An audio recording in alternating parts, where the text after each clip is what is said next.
Barangay Love Stories. Love Stories. May mga tao sa buhay natin na gusto mo mang balikan pero kinakailangan mo nang bitawan. Minsan natin silang minahal pero dahil sa pagkakataon ay kailangan mo na silang kalimutan. Ikaw kapuso, bibigyan mo pa rin ba ng second chance ang ex mong nagparamdam kahit alam mong huli na ang lahat? Dear Papa Dudut, bago po ang lahat ay nais ko muna kayong batiin ng isang magandang araw. Itago nyo na lamang po ako sa pangalang Kaloy, isa po akong barangay tanod sa lugar na hindi ko na lamang po papangalanan para sa aming privacy. 36 years old na po ako sa ngayon at sa edad kong ito ay ngayon ko lang po napatotohanan ang kasabihang nasa huli, ang pagsisisi. Ang ibabahagi ko pong kwento sa inyo ay tungkol sa kung paano ako umibig, nasaktan, nag-asala at natuto.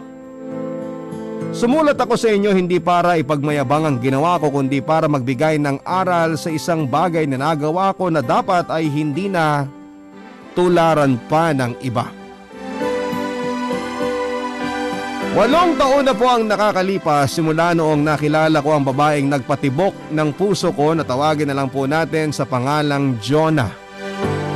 Hindi po siya ang first girlfriend ko pero siya ang pinakaunang babaeng minahal ko.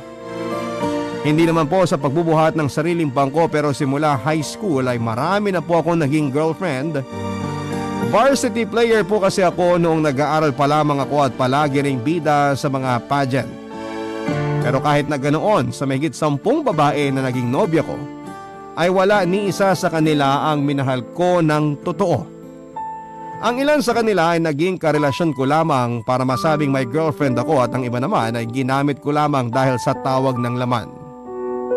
Pero sa pagkakataong ito ay iba si Jonah dahil siya mismo ang pinili ng puso ko. Galing sa isang maayos na pamilya si Jonah, Papa Dudut. Isa siyang pharmacist samantalang engineer at abogado naman ang mga kapatid nito. Kung tutuusin ay malayong agwat ng estado ng buhay naming dalawa pero pareho kaming pinagtagpo ng tadhana. Bagong lipat lang noon si Jonah sa isang pharmacy sa lugar namin. Pauwi na siya noon, Papa Dudut, nang biglang magkaaberya ang gamit nitong motor. Sakto naman na doon nagro-ronda kami sa kalye nang mapansin kong may problema. Doon na po unang nagtagpo ang landas naming dalawa at simula noon ay sinasabayan ko na ang closing hours nila para lang makita ko siya. Para bang isa siyang pangarap na mahirap abutin pero naglakas loob pa rin ako makipagkilala sa kanya para sabihin ang nararamdaman ko. Ilang buwan ko siyang niligawan, Papa Dudut, hanggang sa mapa-oo ko siya. Ang dating pangarap lang ay bigla kong naabot hanggang umabot kami sa una naming anibersaryo.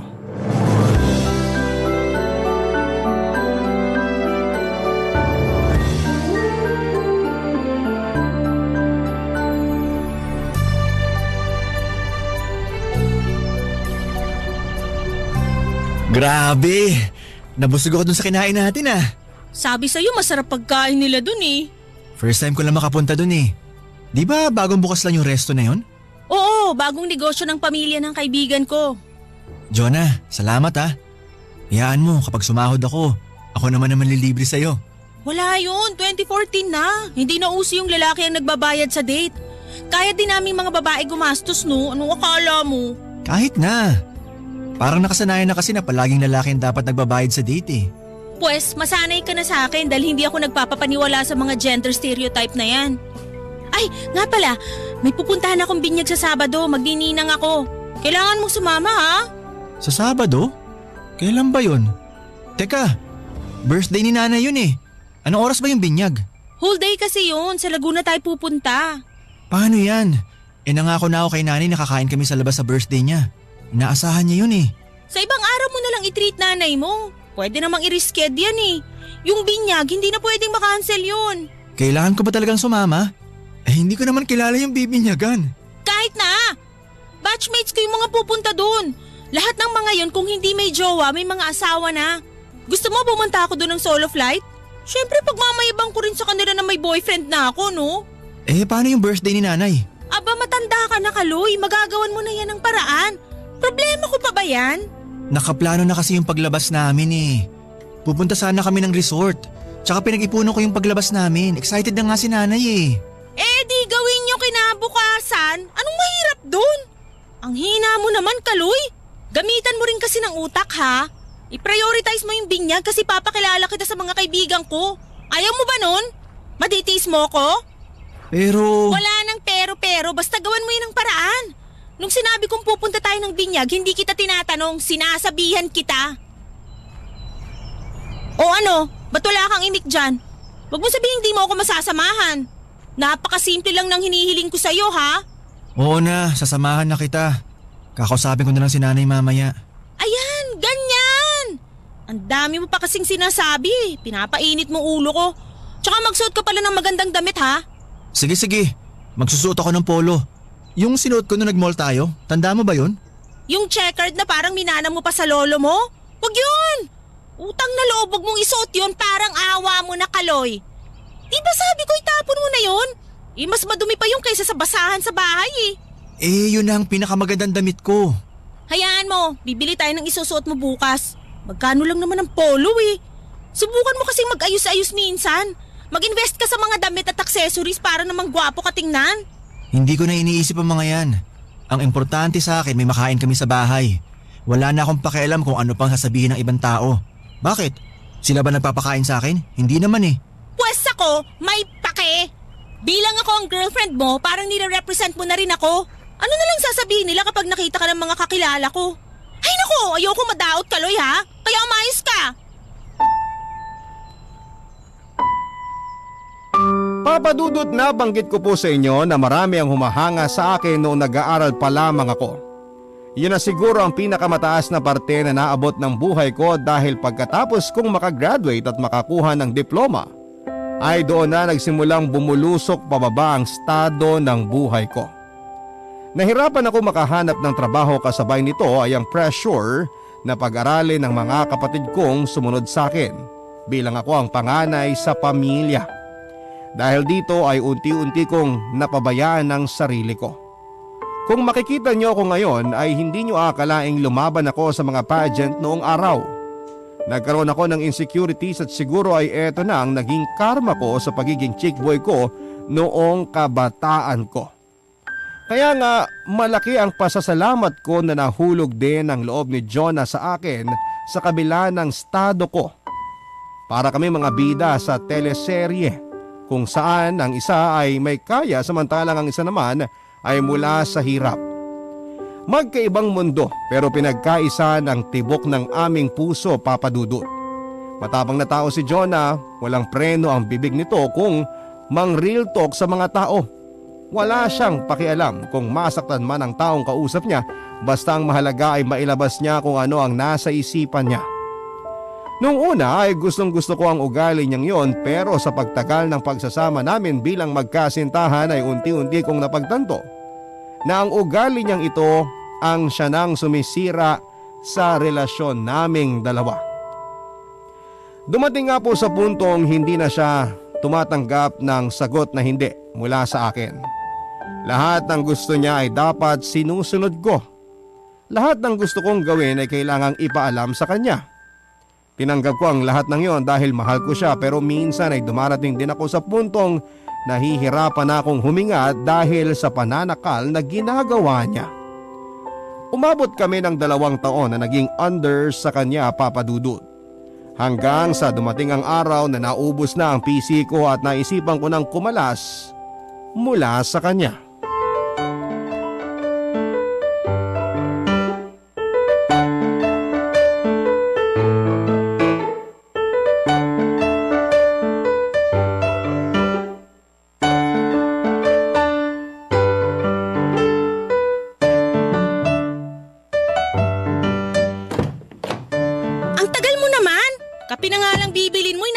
Siyam-siyam.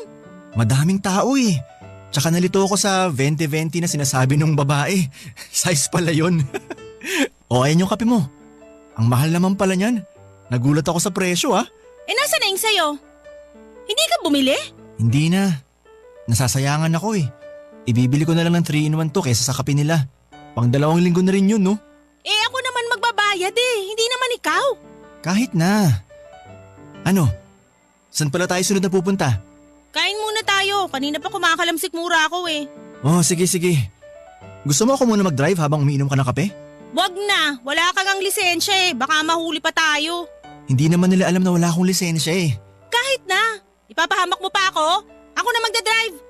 Oh, sige. Desisyon mo yan. Nga pala. Ano oras tayo uwi?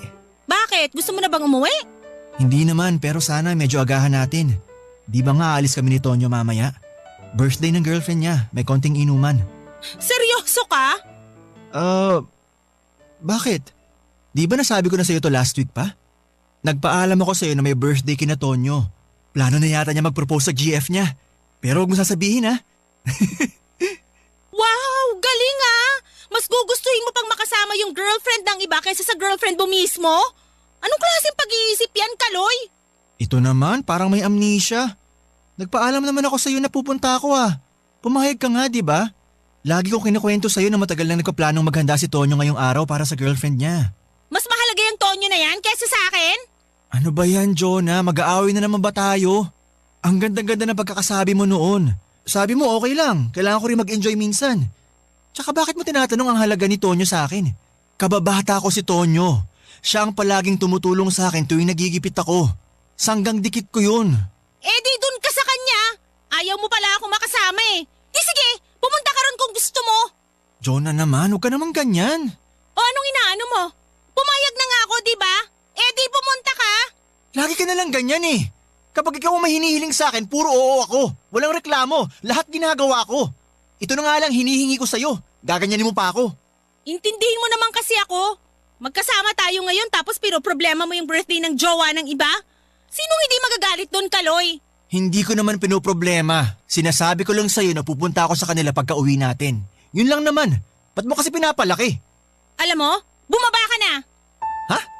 Bakit? Baba! Bumaba ka na ng kotse! Jonah! Gusto mo itapong ko tong hawak kong kape sa mukha mo? Anong gagawin ko rito sa labas? Mag-commute ka na lang pauwi. Total, uwing-uwi ka na, di ba? Sinira mo na araw ko. Iiwan mo ka mag-isa rito sa Tagaytay? Hindi ko alam tong lugar na to. Hindi ko alam kung saan nasakayan. Pwes, hindi ko na problema yan.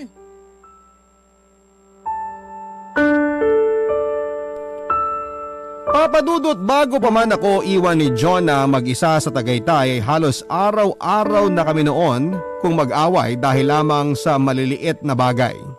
Katulad na lamang noong nahuli ako ng dating para sana sunduin siya sa pharmacy dahil nagkaroon ng gulo sa barangay namin. At kinailangan kong rumesponde bilang barangay tanod. Parati rin siyang galit tuwing hindi ako nakakapag-reply sa mga text niya dahil wala naman akong pang-load. Meron pa nga pong insidente na binato niya ako ng bag sa harap ng maraming tao dahil binati ko ang babaeng kapitbahay namin na nakasalubong lang namin sa daanan. Ang pinakamasaklap na sigurong nangyari ay noong hindi ko siya napuntahan sa birthday niya dahil nakatulog ako sa sobrang pagod. Nagpunta siya sa bahay naming lasing at harap-harapang nagwala sa harap mismo ng nanay ko. Sinubukan ko naman siyang intindihin, Papa Dudut, pero na mga panahong yon ay hindi na talaga maganda ang inuugali ni Jonah.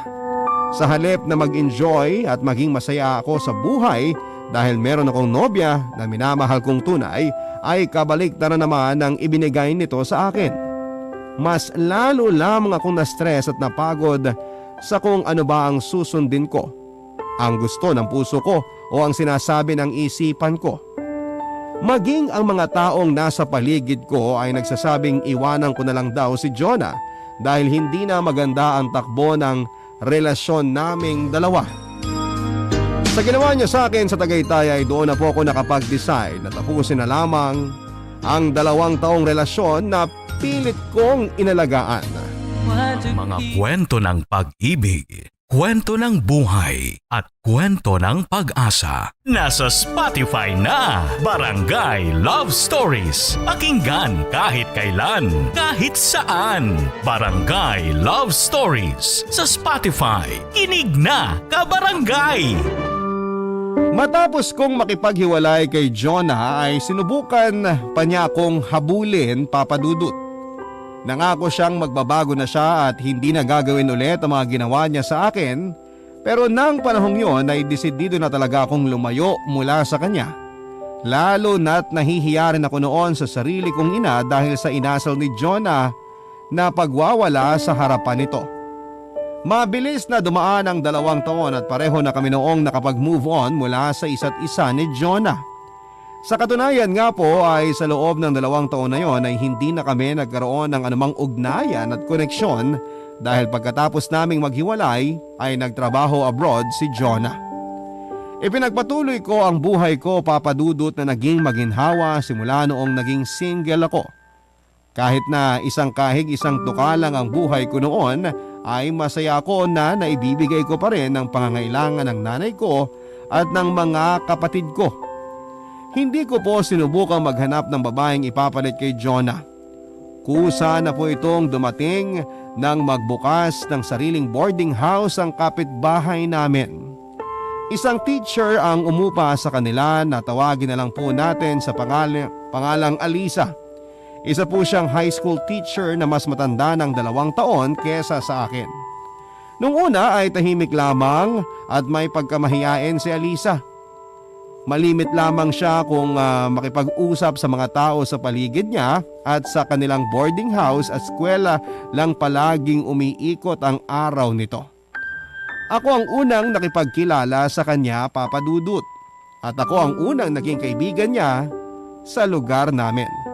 Sa loob ng 1 taon ay nagkaroon kami ng malalim na ugnayang 2. Pero bigla na lamang dumating ang araw na bigla na lang niya akong iniwasan.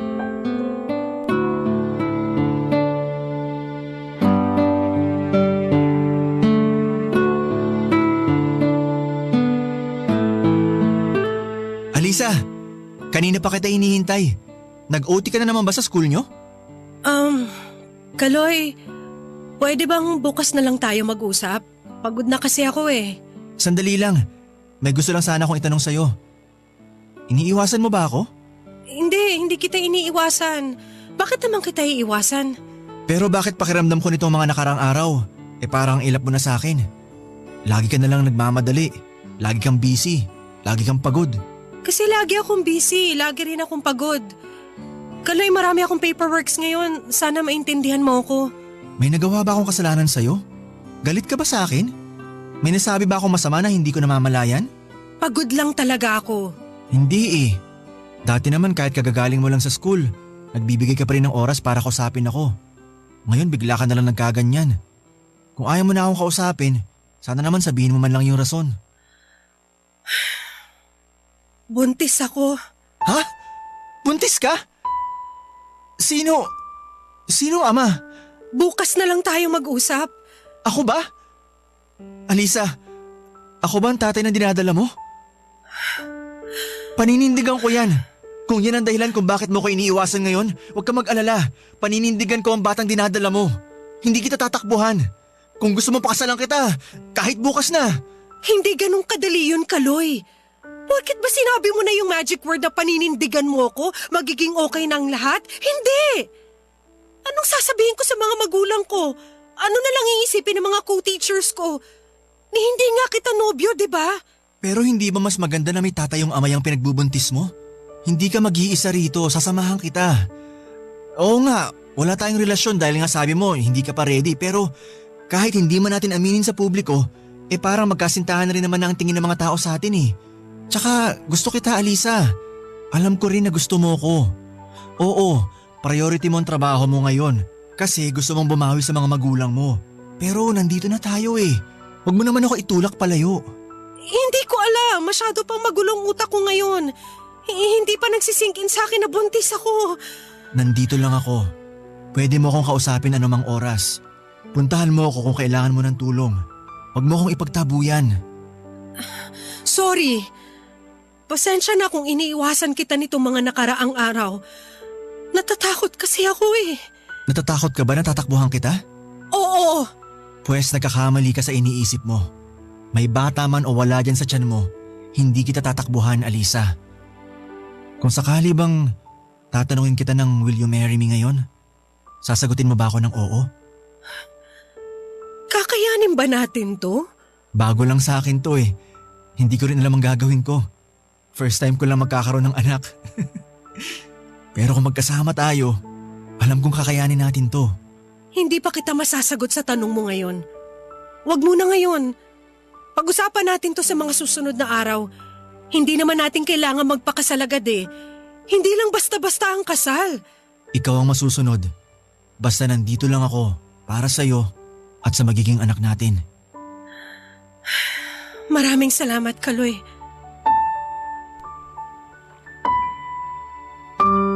Papa Dudut, hindi ko naman tinakbuhan ang dinadalang bata ni Alisa. Pinanindigan ko ang nabuo naming buhay at payag akong pakasalan siya para lamang patunayan yon. Hindi naman mahirap mahalin si Alisa, Papa Dudut, dahil nasa katangian na nito ang pagiging isang maayos na asawa at ina. Isa pa ay meron na kaming malalim na koneksyon sa isa't isa at hindi ko pinagsisisihan ang desisyon kong pakasalan siya. 3 buwan matapos naming mapag-alaman na buntis si Alisa ay nagpakasal kami sa huwes. Gustuhin ko man noon na sa amin na lamang tumira si Alisa ay masyado maliit ang bahay namin para magdagdag pa ng isa, kaya naisipan naming pareho na sa kanila lang muna kami manirahan. Doon ko inalagaan si Alisa hanggang sa matagumpay nitong may panganak ang panganay namin. Naging masaya naman ang buhay mag-asawa namin ni Alisa, Papa Dudut. Pero ang mahirap lamang sa isang pamilyang nakatira kasama ang mga biyanan, sa isang bubong ay palaging nakamonitor ang bawat galaw namin. Konting pagkakamali lang ay lagi silang merong nasasabi. Nang bumalik sa trabaho si Alisa ay pareho namin noong naiiwan ang anak namin sa pangalaga ng mga magulang ni Alisa. Mahirap din namang tumao sa bahay nila dahil may trabaho rin ako sa lugar namin. Akala ko po noon ay masaya sila na magkakaroon sila ng pagkakataong alagaan at bantayan ang apo nila. Pero kalaunan ay lagi na kaming nakakarinig ng mga pasaring na kesyo may edad na raw sila at sa halip na magpahinga na lamang ay napapagod pa silang mag-alaga ng bata. Tiniis ko ang mga pasaring na yon, Papa Dudut. Dahil sa kabila ng mga masasakit na salitang naririnig ko mula sa biyanan ko, ay nababawi naman agad ito tuwing nakikita kong masaya ang aking mag-ina.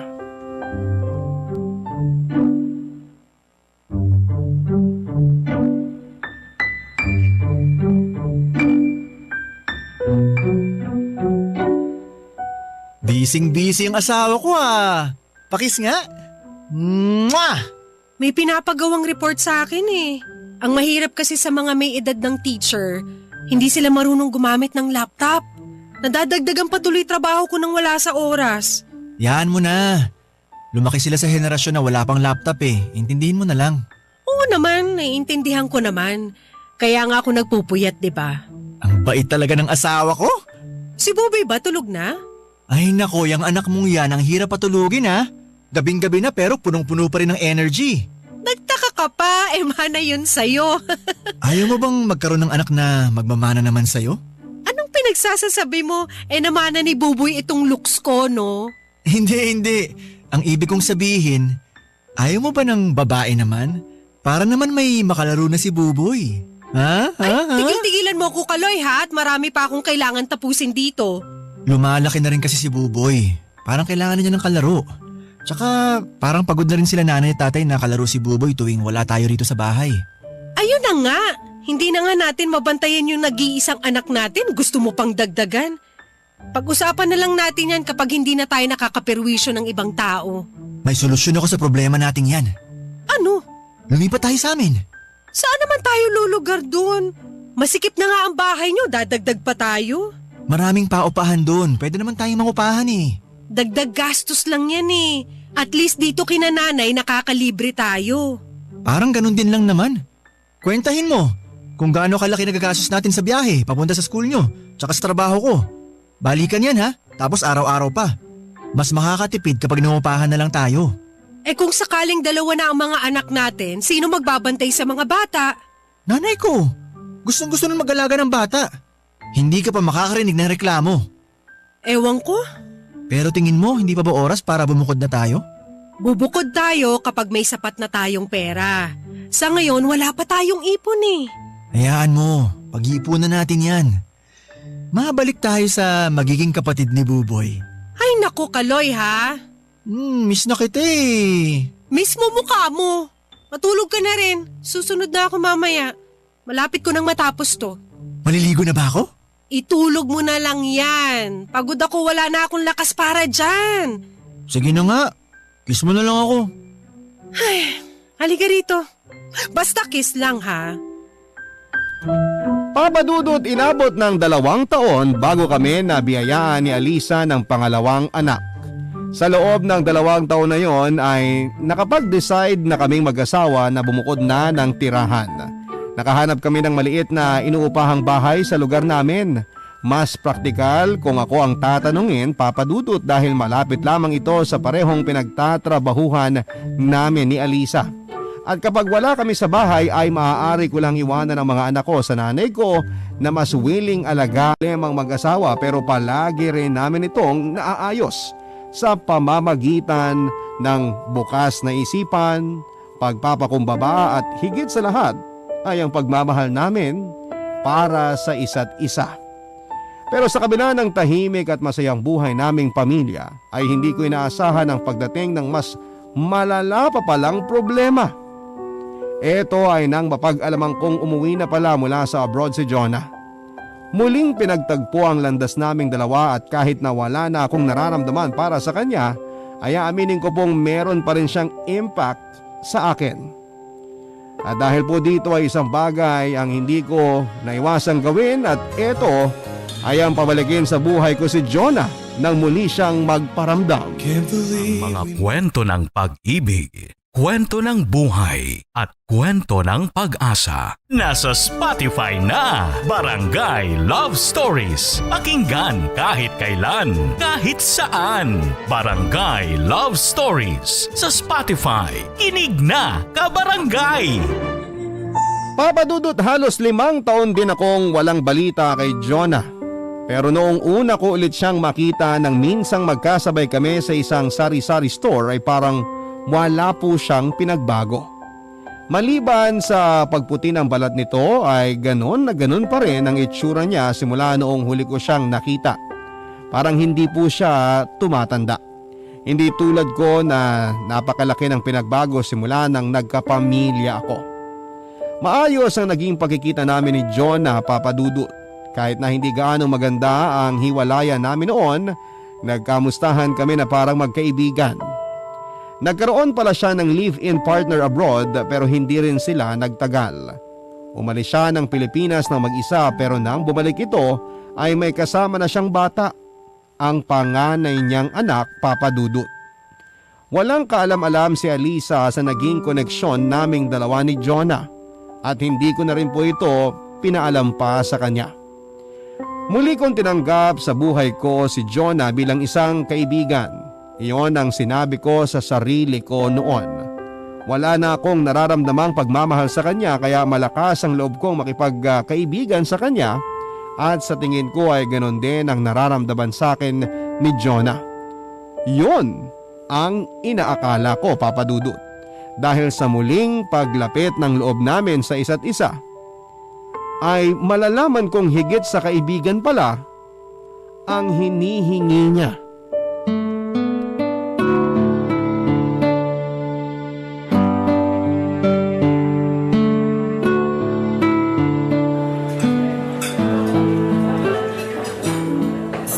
Hindi ba mahal tong restaurant na pinuntahan natin? Alam mo, hindi ka pa rin talaga nagbabago. Hanggang ngayon, napakakuripot mo pa rin. Ngayon na nga lang tayo kakain sa labas eh. Siyempre dun tayo sa medyo sosyal. Siyempre, mahirap kitain ng pera ngayon. Ang pangit namang tingnan, nagagastos ka ng napakamahal para sa pagkain pwede namang lutuin sa bahay. Huwag kang mag-alala. Ako naman magbabayad eh.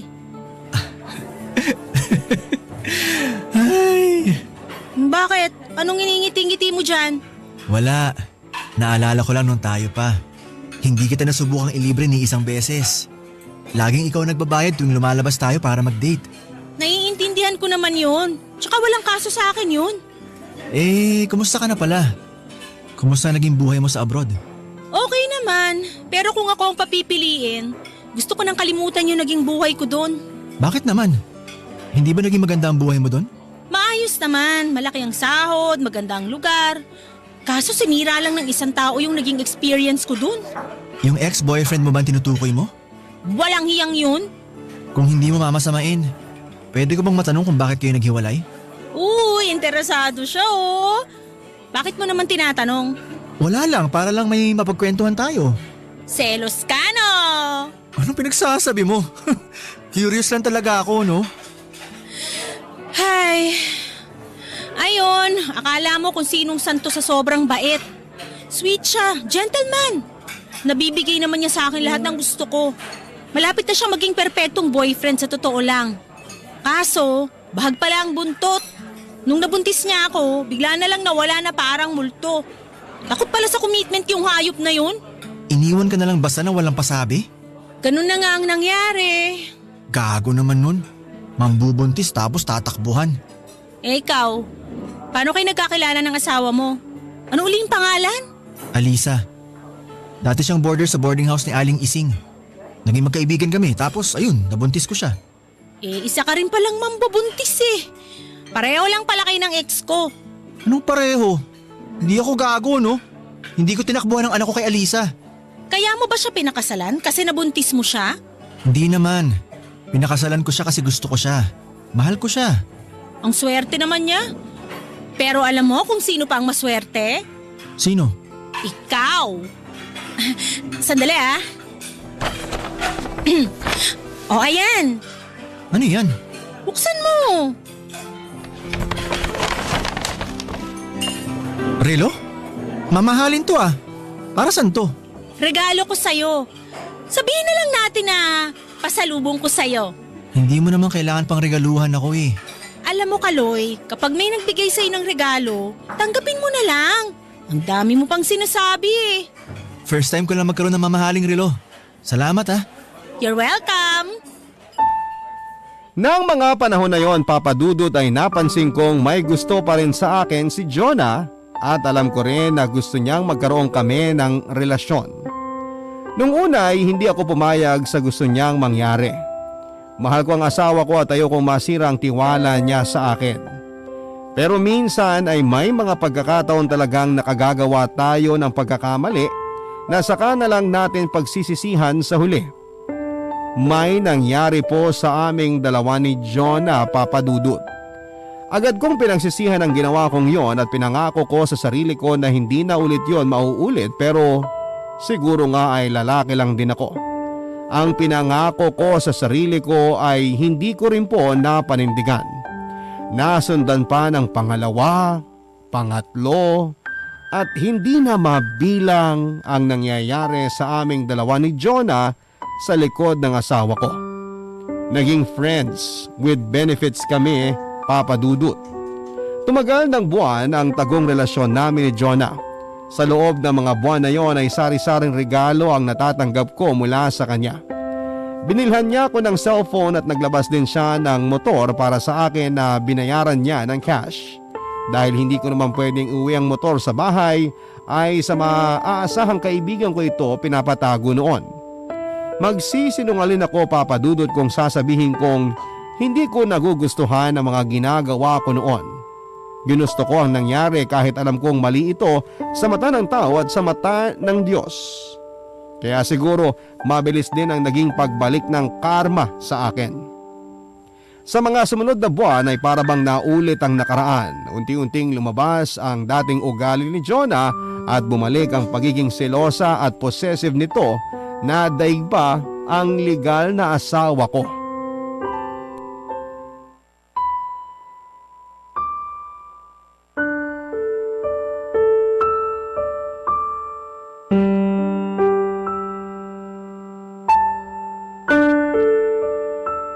Uy, Kaloy! Nandito ka lang pala. Kanina pa kita hinahanap eh. Anong ginagawa mo rito sa barangay hall ng 10 oras ng gabi? Wala, nagpapahangin lang. Ikaw, anong ginagawa mo rito? May pinapacheck sa akin si Kapitan sa opisina niya. Tara, samahan mo ako dun sa loob. Bakit mo pala ako hinahanap? Anong meron? Kanina pa chat ng chat sa akin si Jonah. Tinatanong kung nasan ka. Sinabi mo kung nasan ako? Malamang hindi. Hindi ko nga alam na nandito ka eh. Pero sabi ko sa kanya na i-check tong barangay hall.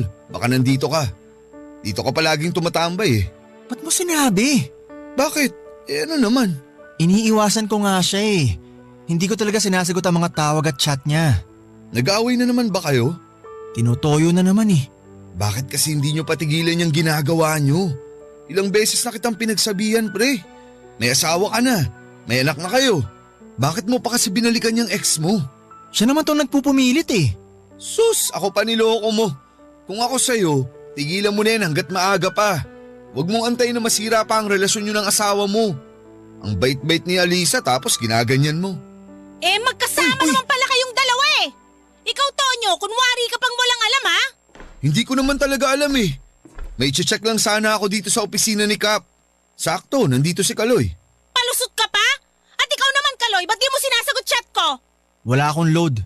Kanina pa kita hinihintay ah. Bakit mo naman ako hinihintay? Alam mo namang anniversary namin ngayon ni Alisa.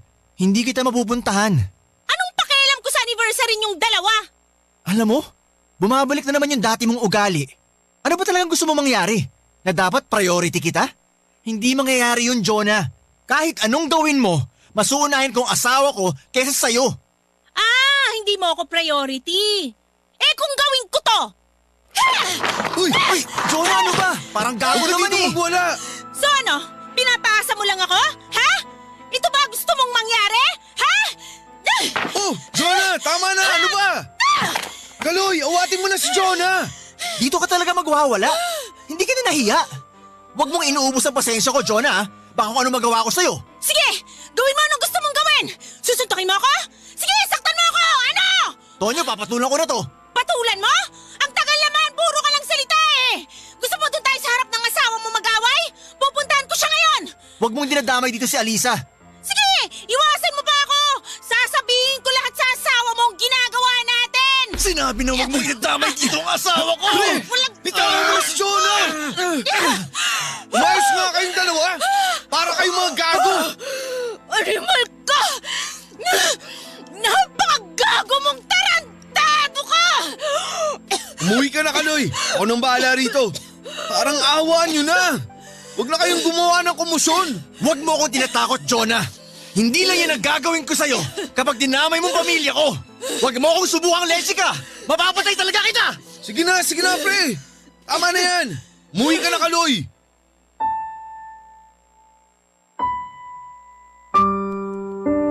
Bigla akong natauhan sa nangyari, Papa Dudut.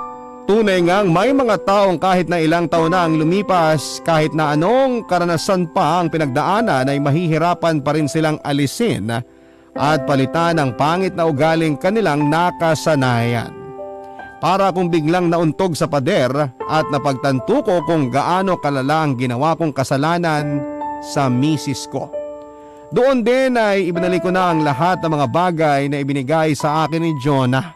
Mula sa cellphone, motor, helmet at maging relo na isinusuot ko lang tuwing nasa labas ako para hindi ako mabuko ni Alisa.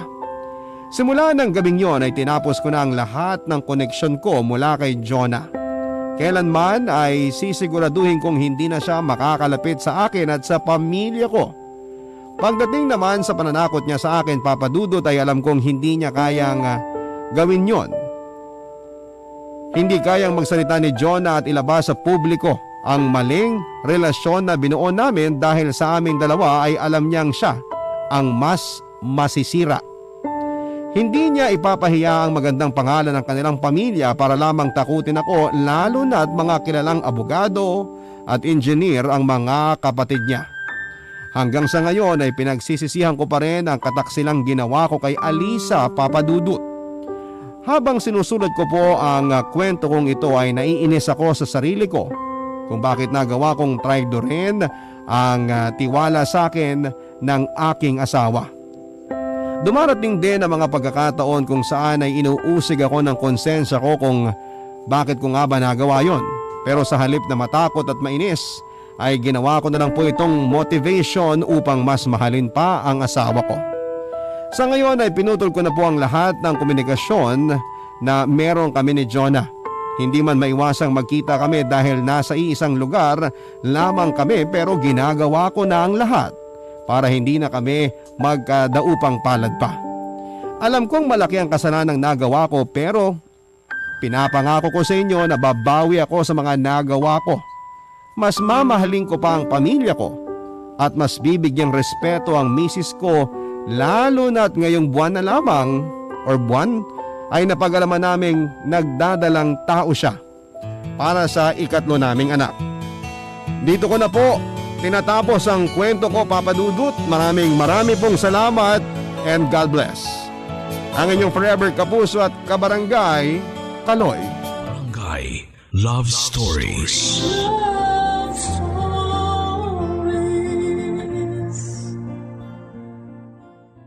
Barangay LS 97.1 Number 1. Forever. Ang mga kwento ng pag-ibig, kwento ng buhay at kwento ng pag-asa dito sa Barangay Love Stories.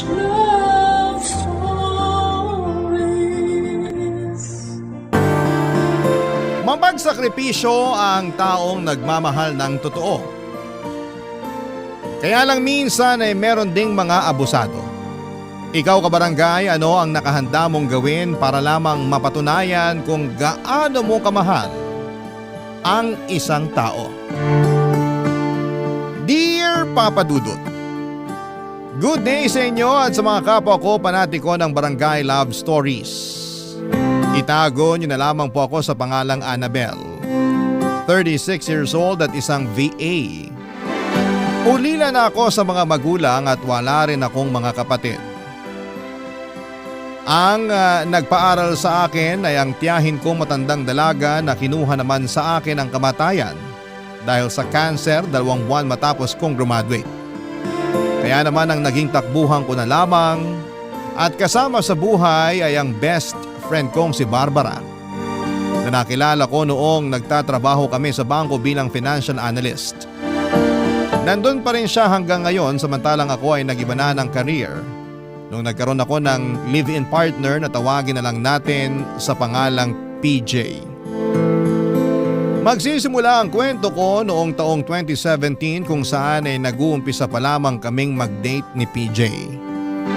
Nakilala ko siya sa isang dating app at agad kaming nagkapalagayan ng loob. Hindi po si PJ ang first boyfriend ko dahil nagkaroon na ako ng 2 ex bago ko siya nakilala.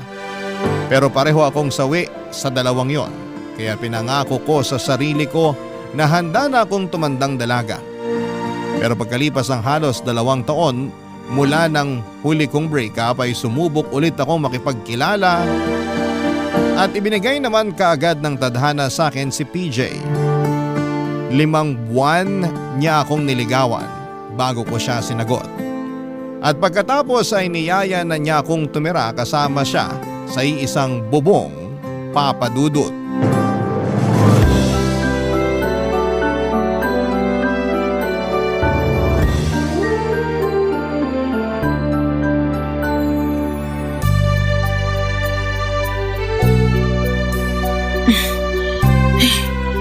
Teka, wala na ba ako nakalimutan?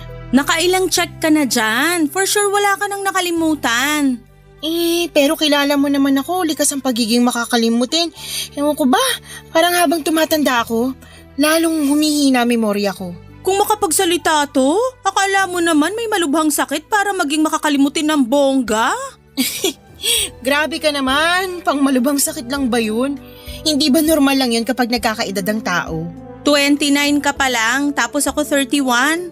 Hindi naman ako sobrang makakalimutin, no? Ikaw naman, nagjo-joke lang yung tao. Pero seryoso, sana wala na ako nakakalimutan, no? If ever naman na may nakalimutan ka, pwedeng-pwede mong balikan dito sa apartment natin. Sa bagay, tama ka naman. Ay, pero sure ka na ba talaga? Nalilipat ka na dun kina PJ? As in sure na sure. Oo naman, excited na rin ako makasama siya sa iisang bubong. Paano yung mga anak niya? Hindi ka ba mahihirapan kung sakali? May kasunduan naman kami na hindi ako magpapakananay sa mga anak niya kasi may nanay na sila. Kung sa pakikisama lang din, walang kaso sa akin yun. Mahilig naman ako sa mga bata eh. Pero hindi ka ba talaga na turn off kay PJ nung nalaman mong may dati na siyang kinakasama at nagkaanak pa sila? Not just one, but 2 kids ang pinag-uusapan natin dito. Hindi naman. Masaya nga ako kasi sinabi niya sa akin agad. Ibig sabihin, alam kong honest siya. Saka, hiwalay na sila ng dati niyang kinakasama so wala na akong dapat ipag-alala. Okay. Kung sa tingin mo magiging okay ka dun, sige, okay na rin sa akin. Basta, wag mo pa rin akong kakalimutang dalawin dito pag nandun ka na ah. Oo naman. Tsaka parang hindi tayo magkikita sa work ah. Hello, iisa pa rin kaya ang pinapasukan natin. Ay, oo nga no. Pero syempre, maninibago pa rin ako. Ilang taon din tayong magkasama dito sa apartment tapos ngayon mag-isa na lang ako. Pero don't worry kasi carry ko naman. Kailangan ko na lang uling sanayin sarili ko na mag-isa. Mag-asawa ka na kasi. Wala pa sa isip ko yan. At wag mo na rin ipagpilitan kasi alam mo stand ko dyan. Oo na. Akala mo yata hindi ko alam na hanggang ngayon inaantay mo pa rin na magkabalikan kayo ng ex mong tukmol? Tinawag mo na ngang tukmol tapos gusto mo pang balikan ko? No way! Hindi yan yung bukang bibig mo sa akin nung nag-inuman tayo, oy. Drama mo pa nga nun, sabi mo pa nga. Stop! Ayoko nang marinig kung ano man mga sinabi ko nung lasing ako. Di valid yun. May alak sistema ko. Parang nung nabaliw lang ako sa kanya nun, wala ako sa tamang pag-iisip. Sus! Pero seryoso wag ka nang babalik sa tukmol na yon. Sasaktan ka lang ulit nun. Nagawa ka ng lukuhin at pagmukhaing tanga tapos babalikan mo pa. Kaya no way na talaga. Pukpukin mo na lang ako ng bote ng wine pag binalikan ko pa. Sige, gusto ko yan. Gagang to? Kitang-kita yung excitement to. Basta, ingat ko dun kay PJ Sana maging masaya ka at siya talaga yung lalaki na para sa'yo. Oo naman. Salamat kasi nakasama kita sa loob ng ilang taon dito sa apartment natin. Hindi ko naramdaman na mag-isa ako kahit ulila na ako sa mga magulang at namatay pa yung nag-iisang tiyahin ko. Hindi mo lang ako best friend, para mo na rin akong kapatid. Kaya wag kang mag-atubiling hingi ng tulong ko pag kailangan mo ko.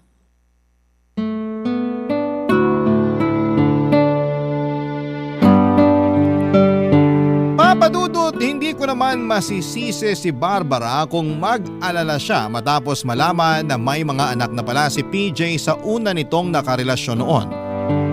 At nagko-co-parenting sila ng nanay nito.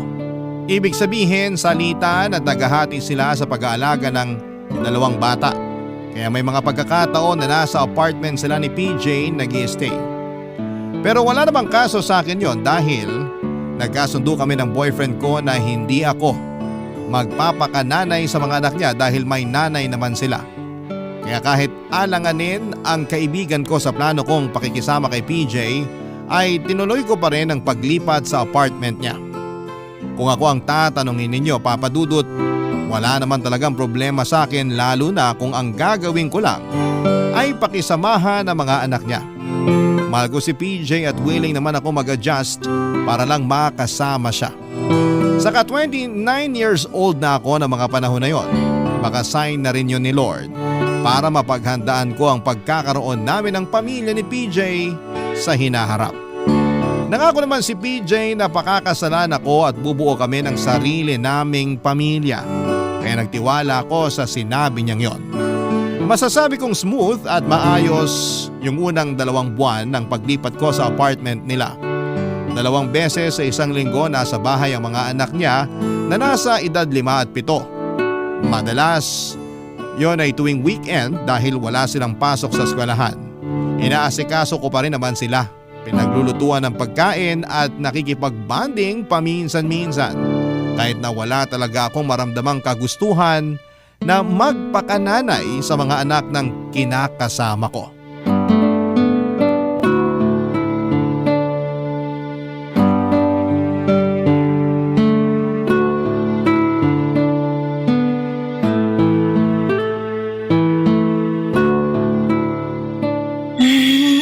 Nako naman, ang kalat naman dito. May basa pa sa sahig. Teka, punasan ko na muna baka may madulas. Nandito na ako! Ay! Hala, PJ! Bakit kasi may basa dyan sa sahig? Ito na nga, pupunasan ko na nga sana, kaso... Kaso ano? Dumating ako tapos inapakan ko kaya nadulas ako. Kasalanan ko na bigla ngayon. Ako na nga itong nasaktan. Bakit ka ba nagagalit? Hindi naman kita sinisisi Sa bibig mo galing lahat yan. Parang ganun na rin ang gusto mong sabihin. Kunwari ka pa. Tulungan mo akong tumayo rito. Sandali, halika. Upo ka muna. Nasaktan ka ba? Malamang. Nagtanong ka pa talaga. Bakit ba ang sungit mo? Inaano ba kita? Huwag mo akong tingnan ng ganyan. Naiinis ako ha. Pati pagtingin ko issue na rin sa'yo, ayos ka rin Punasan mo na nga lang yung basa sa sahig. Baka mamaya madulas pa ako ulit dyan eh. Ito na nga, pupunasan na nga. Hindi mo na ako kailangang utusan na parang katulong mo ako rito. Anong sabi mo? Wala. Kung wala-walain kumukha mo dyan. Saka bakit ang daming kalat dito sa sala? Tingnan mo yung dingding. Bakit may sulat ng ballpen yun? Naku, kalilinis ko lang nung isang araw. Bakit hindi mo tanungin yung mga anak mo? Sila kaya may kagagawan sa lahat ng kalat dito sa apartment, pati nga yung basa sa sahig na naapakan mo. Nakita ko kasi naglaro sila ng tubig galing sa lababo. At pinanood mo lang sila. Hindi mo man lang sinaway. Sinaway ko. Parang alam ko na kung kanino nagmana. Sinasabi mo bang sa akin sila nagmana? Oo. Hindi lang kasi matigas ulo nila, mainitin din katulad mo. Anong sinabi mo? Alam kong narinig mo yung sinabi ko, wag mo nang ipaulit sa akin. Ano ba kasing pinuputok ng butsi mo? Hulaan ko. Dahil dito sa mga kalat ng mga anak ko, no? Oo. Sino ba namang hindi maiinis? Ngayon na nga lang pahinga ko sa trabaho tapos babantayan ko pa sila. Ayaw pa nila makinig kapag pinagsasabihan, ang kukulit, ang lilikot, ang hilig magkalat. Natural. Mga bata yun. Magulat ka kung makita mo na silang naglalaba at nagba-vacuum dito sa apartment natin. Mas okay pa nga yun. Para naman may nagagawa silang maayos bukod sa pagkakalat. Alam mo, ikaw ang OA mo. Alam mo namang mga bata yun tapos di ka makaintindi. Ikaw tong naturingang matanda pero paurong ka mag-isip. At bakit parang ako pa may kasalanan? Masama bang magsabi ng nararamdaman? Wala kasing kwenta yung nararamdaman mo. Dapat mong gawin, lawakan mo pag-intindi mo. Hindi yung mas isip bata ka pa sa kanila. Buwisit ka.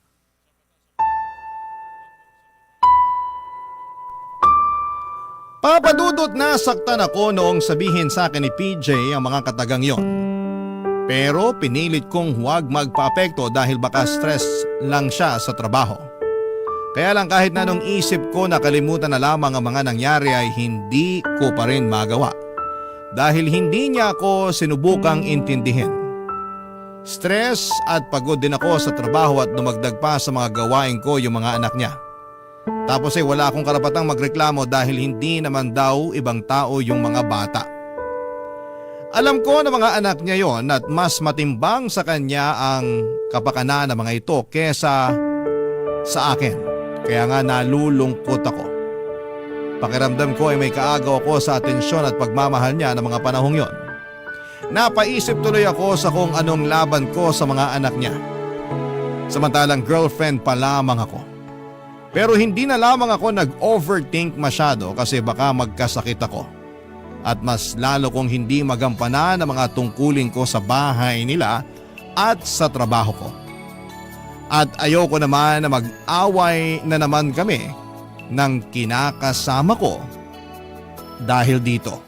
Barangay Love Stories. Barangay Love Stories. Papadudot nagkabati rin naman kami ni PJ pagkalipas ng ilang araw pero hindi ako nakarinig ng sorry mula sa kanya. Binaliwala ko na lamang yon at iniwasan ang pagiging sensitive. Naisip kong baka tama rin siya at masyado kong pinapansin ang lahat ng bagay kaya ako naapektuhan. Na OA ako. Dumalas ng dumalas ang pagpunta at pananatili ng mga anak ni PJ sa inuupahan naming apartment lalo na noong nagbakasyon. Doon ako sinabihan ni PJ na mag-resign sa trabaho ko sa bangko para mag-VA na lamang nang sa ganon ay may makasama raw sa bahay ang mga anak niya. Ganon ko siguro talaga siya kamahal. Kaya naman Sinunod ko yung mga sinabi niya. Mabilis na lumipas ang 5 taon at wala pa rin pinagbago ang setup namin ni PJ. Kahit na hindi nanay ang turing sa akin ng mga anak niya, ako ang madalas na nag-aasikaso sa mga bata. Napamahal na rin naman sila sa akin pero hindi sapat ang pagmamahal na yon para ituring ko silang kadugo. Ang totoo ay pangarap ko talagang magkaroon kami ng sariling anak ni PJ at nangako siya sa akin na bubuo kami ng pamilya.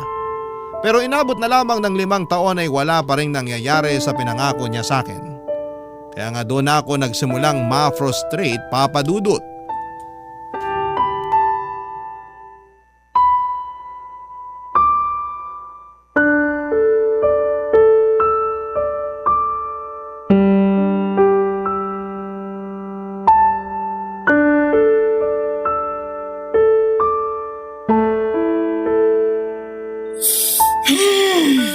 Napapansin kong kanina ka pa bumubuntong hininga. May problema ka ba? Stress lang ako. Stress saan? Basta, Huhulaan ko. Sa trabaho. kaunti pero… Pero ano? Nandito ka lang naman sa bahay natin. Hindi ka bumabiyahe katulad ko, kaya bakit ka mas-stress? Seryoso ba talagang tanong yan? Oo! Kasi di ko lubos maisip paano mas-stress yung mga katulad mong work from home. Usong-uso nga yan simula nung nag-pandemic. Kaya imbis na magaganyan ka, bakit di ka na lang magpasalamat na may trabaho ka? Iba nga dyan na wala ng trabaho nung pandemic tapos hanggang ngayon wala pa rin napapasukan. Be grateful! Hindi naman ako nagrereklamo tungkol sa trabaho ko. Grateful ako pero hindi yun ang pinakadahilan kung bakit ako stressed. Ano ba kasing dahilan? Mga anak ko na naman ba? Kawawa sa'yo mga bata. Lagi mong pinagdidiskitahan. Hindi ko pinagdidiskitahan yung mga anak mo Wala akong ginagawang masama sa kanila. Sus! Akala mo ba hindi ko nahalata na ayaw mo sa kanila? Hindi mo nga sila tinatrato na parang anak eh. Nagsumbong sa akin yung panganay ko. Sabi niya di ka raw niya matanong tungkol dun sa assignment niya. Ang sungit mo raw. Pati ba naman yun sinumbong niya sa'yo? Malamang, tatay niya ako. Kanino pa ba siya magsusumbong? Sa kapitbahay. Huwag mo nga akong pinipiloso po, PJ. Baka nakakalimutan mo, ikaw ang nagsabi sa akin na huwag akong magpapakananay sa mga anak mo dahil may nanay naman sila. Tapos sasabihan mo ko na hindi ko sila tinatratong parang mga anak. Ang labo naman yata nun. Ang akin lang, lumalaki yung mga anak ko. Ayoko naman maramdaman nila na ayaw mo sa kanila. Hindi ko yun pinaparamdam sa kanila at saka… Saka ano?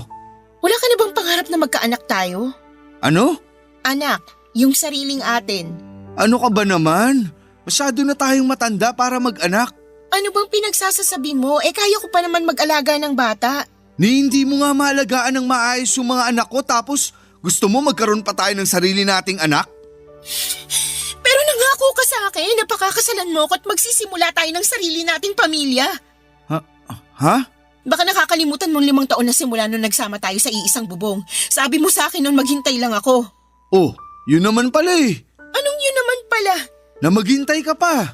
Hirap sa'yo, masyado ka mainipin. Hindi naman yata maiksing panahon yung 5 taon. Tsaka di na tayo bumabata, 34 na ako.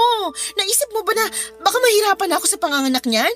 Kung mahihirapan ka na pala, bakit mo pagugustuhin magkaanak tayo? At bakit naman hindi? Pangarap ko yon, tsaka nangako ka sa akin. Huwag mo sabihin nagbago ng isip mo.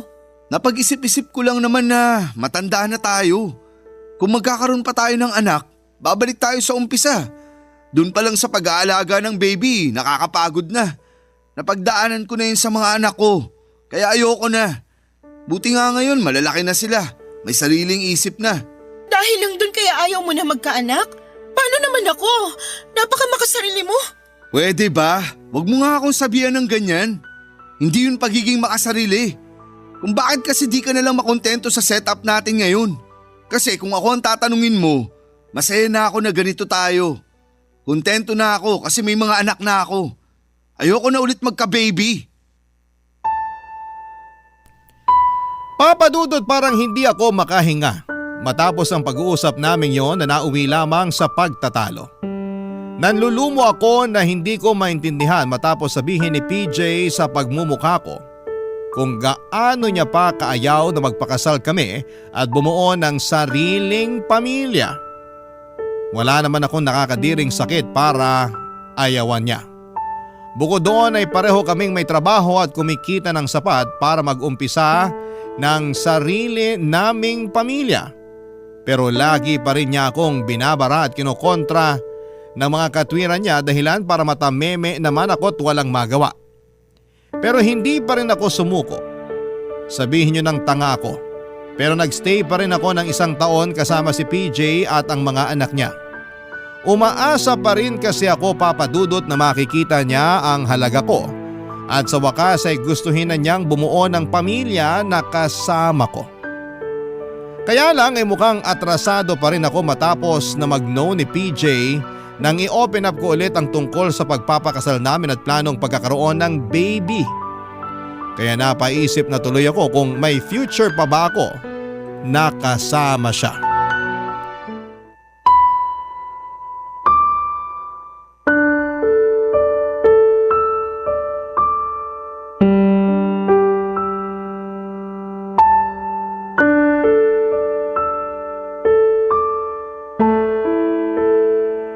Ano? Sinabi niya yun sa'yo? Oo, sabi niya ayaw na niya magka-baby kami. Ayaw na rin niya akong pakasalan kasi nagsasama naman daw kami. Aksaya lang daw yun sa pera na masyado daw ako naghahangad pa. Lakas pala ng amats niya eh. 6 na taon kang nakisama sa kanya, umasa kang pakakasalan kanya at bubuo kayo ng sarili niyong pamilya tapos sa huli, ganyan lang din ang sasabihin niya? Nasaan na ba yung PJ na yan ang makatikim na mag-asawang sampal sa akin? Hindi ko na alam gagawin ko. Sinunod ko naman yung gusto niya.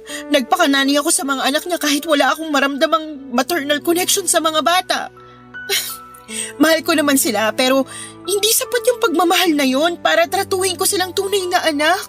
Kasi nga, pangarap mo magkaroon kayo ng sariling anak ni PJ. Oo eh. Tsaka nangako siya sa akin na pakakasalan niya ako at magkakaanak kami pero biglang ayaw na raw niya. Ewan ko kung bakit nagbagong isip niya. Paulit-ulit ko siyang kinakausap tungkol doon pero paulit-ulit lang din ang sagot niya. Ayaw niya talaga. Gosh, ang sakit lang sa part mo na ikaw pa talaga yung nakiusap sa kanya na tuparin niya yung mga pangako niya sa'yo matapos mong maghintay ng 6 na taon. Tapos ginawa ka pa niyang nanay sa mga anak niya kahit na kamo may kasunduan kayo na hindi mo kailangang magpakananay sa mga bata. Hindi ko naman sila pwedeng pabayaan eh. Siyempre, konsensya ko pa rin yun. Pag nasa apartment sila, inaasikaso ko sila. Pinagluluto ng pagkain, nakikipag-bonding ako sa kanila. Kaya nga, ang bait mo sa part na yon. Grabe yung extra service mo pa kay PJ at sa mga anak niya. Wala akong masabi. Hindi ko naman iniisip yun kasi nga mahal ko si PJ. Alam ko, kasi nagawa mo pa ngang mag-resign sa trabaho natin para lang sundin yung kagustuhan niyang mag-work from home ka na lang. Para may makasama sa bahay yung mga anak niya. Oo, pero wala naman akong pinagsisisihan eh. Pero para ka ng ermitanyo na nakakulong lang dun sa apartment niyo. Partida, di ka pa niya asawa. Pero kung tratuhin ka niya, akala mo alila ka niya eh. Kung bakit kasi masyado ka rin bigay todo sa lalaking yan? Tingnan mo tuloy nangyari. Kasi nga mahal ko si PJ. Kilala mo naman ako pag nagmahal, 'di ba? Bigay todo talaga. Lahat ng pagsasakripisyo gagawin ko, mapasaya ko lang yung taong mahal ko. Oo nga, pero si PJ ba mahal ka? Sorry pero sa nakikita ko parang ginagamit ka lang niya eh. Unang-una na doon yung pagiging instant yaya mo sa mga anak niya. Hindi naman siya dating ganyan nung nakilala ko. Napaka mapagmahal niya, maalalahanin tsaka maalaga. Alam ko namang nagbabago ang tao pero grabe naman yung pagbabago niya. Oo, kasi parang imbis na mapabuti, napasama. Ewan ko ba. Baka kasi nakita niya na willing kang gawin lahat para sa kanya kaya inabuso ka na niya. May mga taong ganun eh. Pag alam nila na mahal mo sila, gagamitin nila yung pagmamahal na yon para gatasan ka. Kasi alam nila na hindi mo sila kayang iwan. Anong gagawin ko?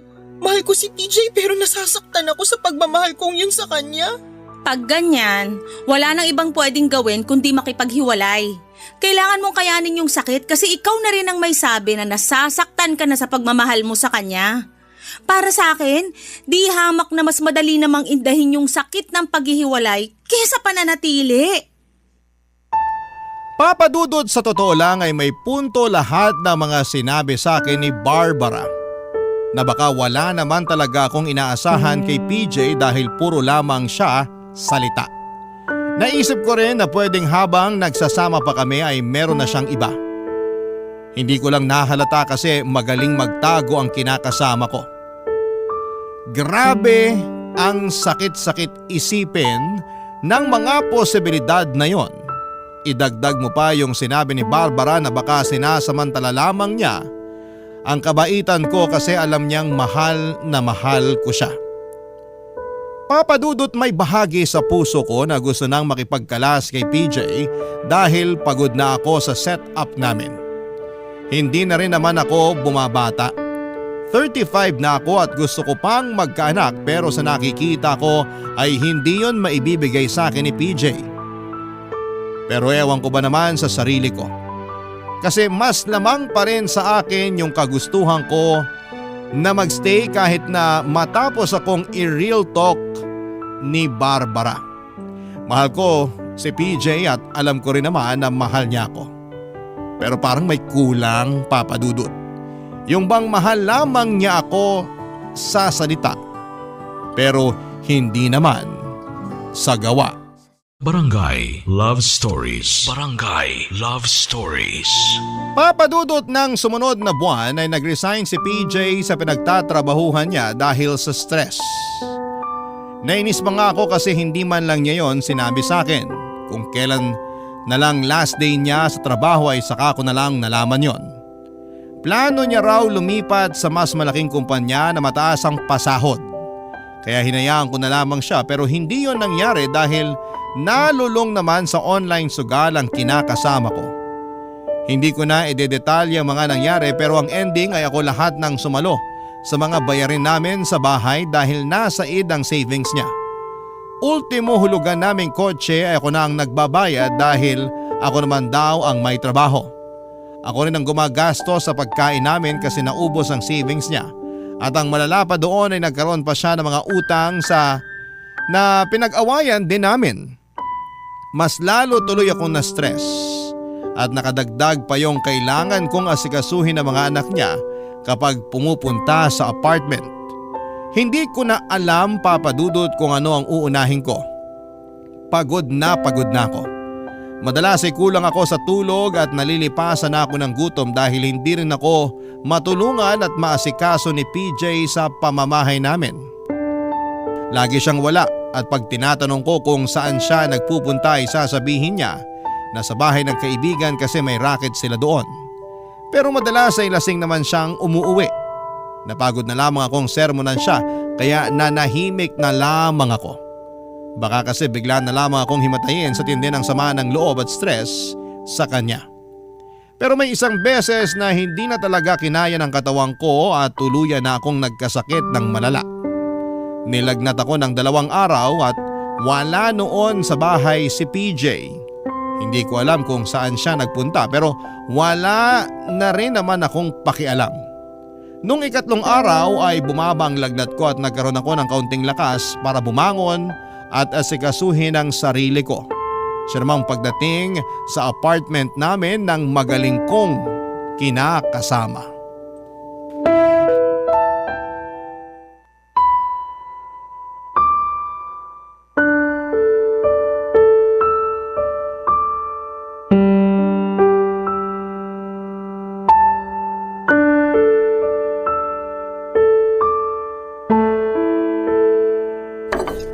Ano ba yan?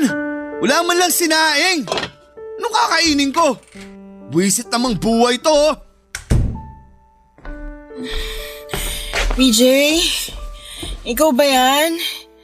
Anong ingay ba yan? Oh, gising na pala ang mahal na Reyna. Pwede ba wag kang sumigaw? Naririnig naman kita eh. Paano hindi sisigaw? Nakakabwisit ka.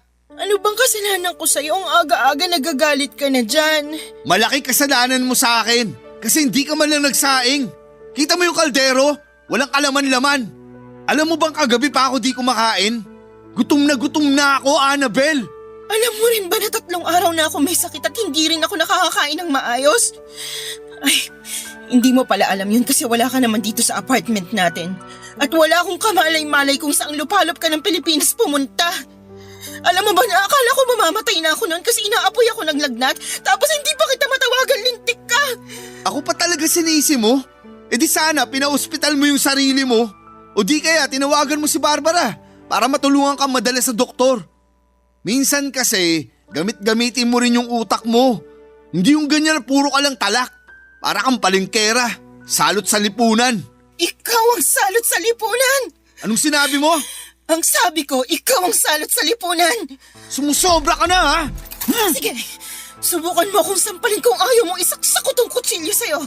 Ibaba mo yung kutsilyo. Ibababa ko lang tong kutsilyo kapag sinabi mo sa akin kung saan ka pumupunta pag umaalis ka. Diba? Nabanggit ko naman na nandun ako sa kaibigan ko. Kasi may racket kami. Tingin mo maniniwala pa ako sa palusot mong yon? Hoy PJ, huwag mo akong gawing tanga. Hindi ako pinanganak kahapon kaya umamin ka na. Ano ba kasi nga aaminin ko?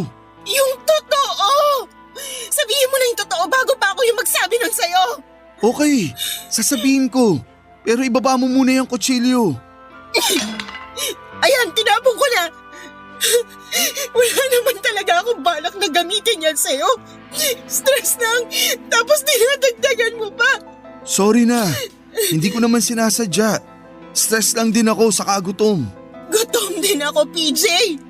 Hindi pa nga ako magaling sa sakit ko, diba? Sana naisip mo man lang na kumustahin ako imbis na maggalit-galitan ka dyan dahil wala pang sinaing. Kaya nga, sorry na. Diba, may sasabihin ka sa akin? Ano nga ulit yun? Ay, yung tungkol sa sinabi ko na pumupunta ako sa kaibigan ko dahil may racket kami. Hindi yun totoo.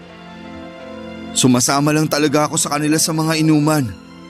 Nililibre naman nila ako kasi alam nilang walang-wala na ako. Hanggang ngayon kasi di ko pa rin matanggap na naubos yung ipon ko dahil natalo ako sa sugal. Tapos ang dami ko pang pinagkakautangan. Kung alam mo lang na para na akong mababaliw sa sitwasyon ko. Kaya sana naman suportahan mo ko. Kasalanan mo naman kung bakit ka nalugmok kasi padalos-dalos ka ng pagdedesisyon. Tapos di mo pa sa akin kinukonsulta. Ano ba ako sa pamamahay na to katulong mo?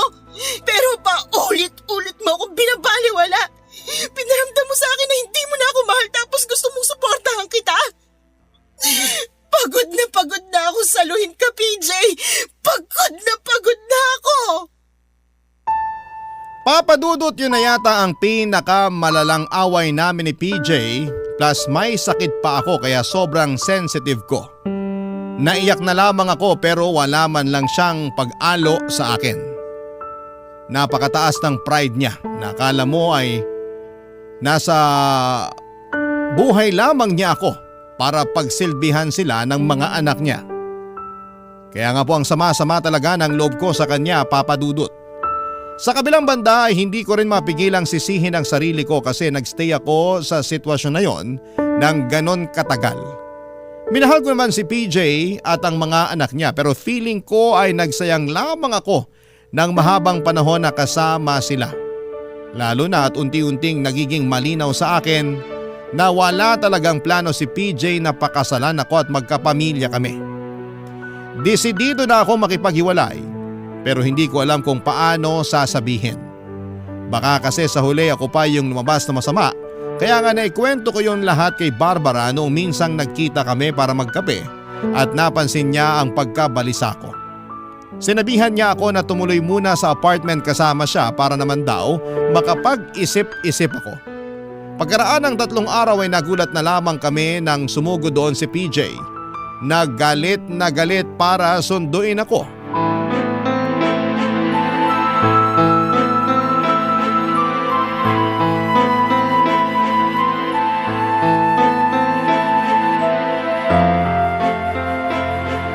Mabuti pa PJ, umalis ka na rito sa apartment ko.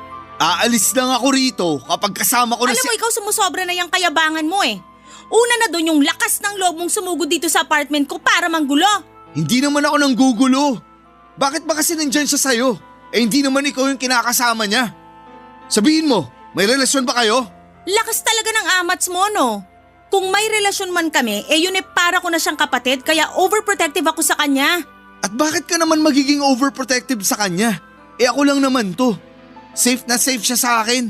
Anong safe na safe yung pinagsasasabi mo? Eh mas maraming beses mo na nga siyang pinaiiyak kaysa pinararamdam sa kanya na mahal mo siya. Ni hindi mo nga rin siya magawang alagaan eh. Kaya naman binabawi ko na sa'yo yung kaibigan ko. Gusto ko na rin umalis sa apartment mo. Ano ba yung pinagsasasabi mo? Alam kong narinig mong malinaw yung mga sinabi ko, pero sige, uulitin ko para mas maintindihan mo. Pagod na akong makisama sa'yo, PJ. Pagod na akong maghintay kung kailan ka magiging handa na pakasalan ako at bumuo ng pamilya kasama ko. Sa bagay, ikaw na rin may sabi na ayaw mo, pero umaasa pa rin kasi ako na balang araw magbabago yung isip mo eh. Tapos, gustuhin mo na ulit to pa rin yung mga pangako mo sa akin. Pero napagod na lang ako kasi tama si Barbara. Maraming beses mo na akong pinaiiyak kaysa iparamdam sa akin na mahal mo ko. Hindi mo na rin ako inaalagaan. Nagbago ka na tapos gusto mo pa akong bumalik kasama mo sa apartment? Para ano? Para pag-alagain mo na naman sa mga anak mo at paglinisin ang buong bahay nyo? Para ipaglaba ka, paglutuan at pagsilbihan? Kapal mo rin eh.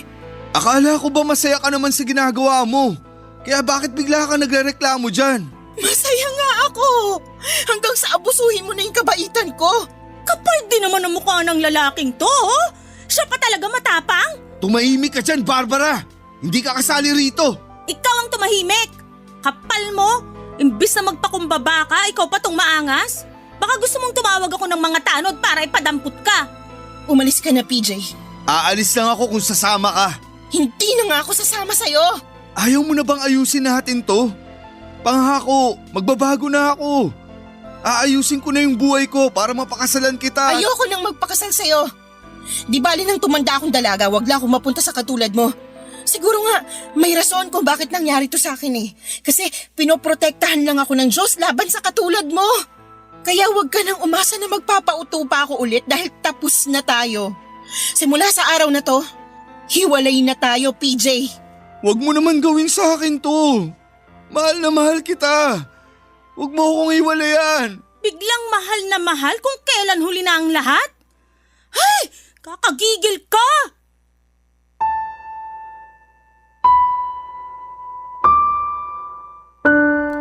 Papadudot, hindi na rin naman ako napilit ni PJ na sumama sa kanya pabalik sa apartment niya ng araw na yon. At pagkalipas ng ilang minuto ay kusa na rin siyang umalis. Nang sumunod na araw ay nagpasama ako kay Barbara na kunin ang mga gamit ko sa apartment ni PJ. Wala siyang imik noong pinatuloy niya kami at pinanood lamang habang nag-iimpake.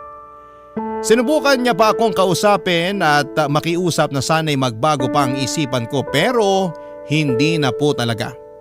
Bagaman naawa rin ako sa kanya ay ayoko na ulit maranasan yung mga sakit at lungkot na pinagdaanan ko sa loob ng relasyon naming dalawa. Ayoko na ulit maramdaman na wala akong kakampi at nag-iisa ako habang kami pa.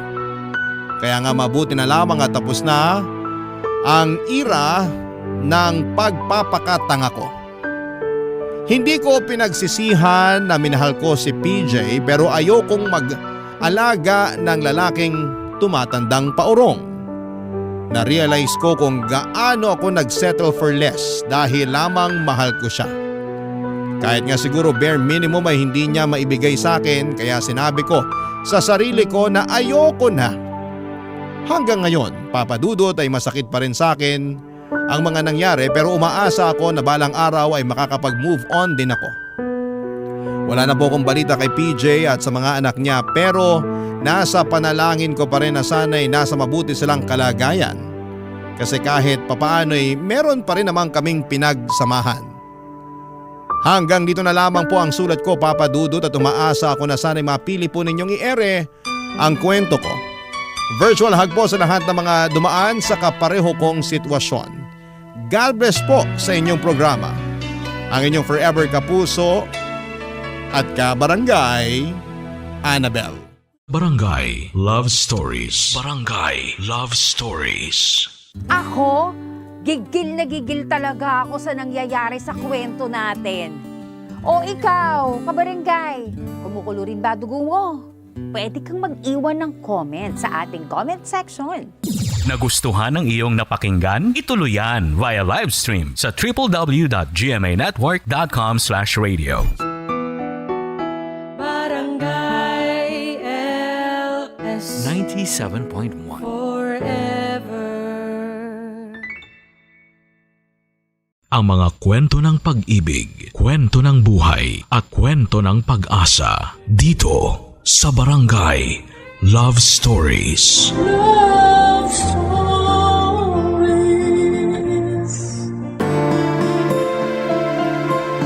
Ang pag-ibig ay parang lindol na hindi mo mahuhulaan kung kailan ito darating. Kaya dapat anumang oras, saan mang lugar ay lagi kang handa sa pagdating nito.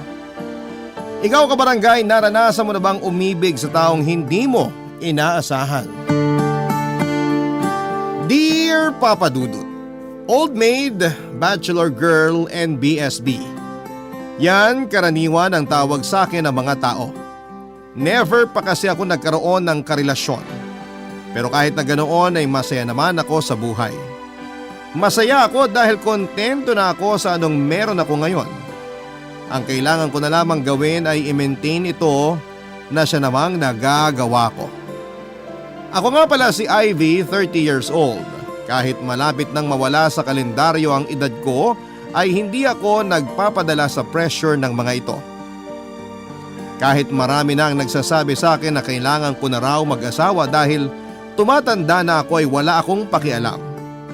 Kahit paulit-ulit akong ikinukumpara sa mga kaidaran ko dahil may kanya-kanya na silang pamilya, ay hindi ako naaapektuhan nito, Papa Dudut. Okay na ako sa buhay ko ngayon dahil mababaw lang naman ang kaligayahan ko. Masaya na ako na kasama ang photocards at light sticks ko. Masaya na ako na kasama ang pusa ko.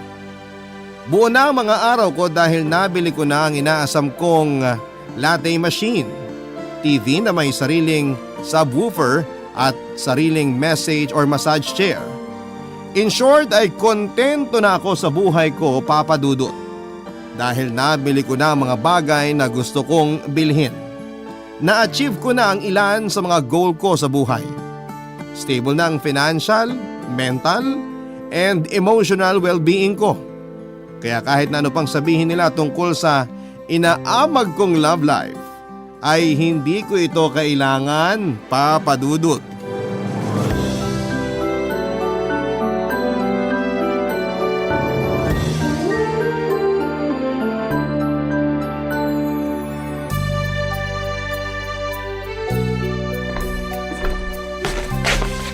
Lolo Jose, ito na po ang kape nyo. Salamat, Apo. Maaga kaya tang nagising ngayon.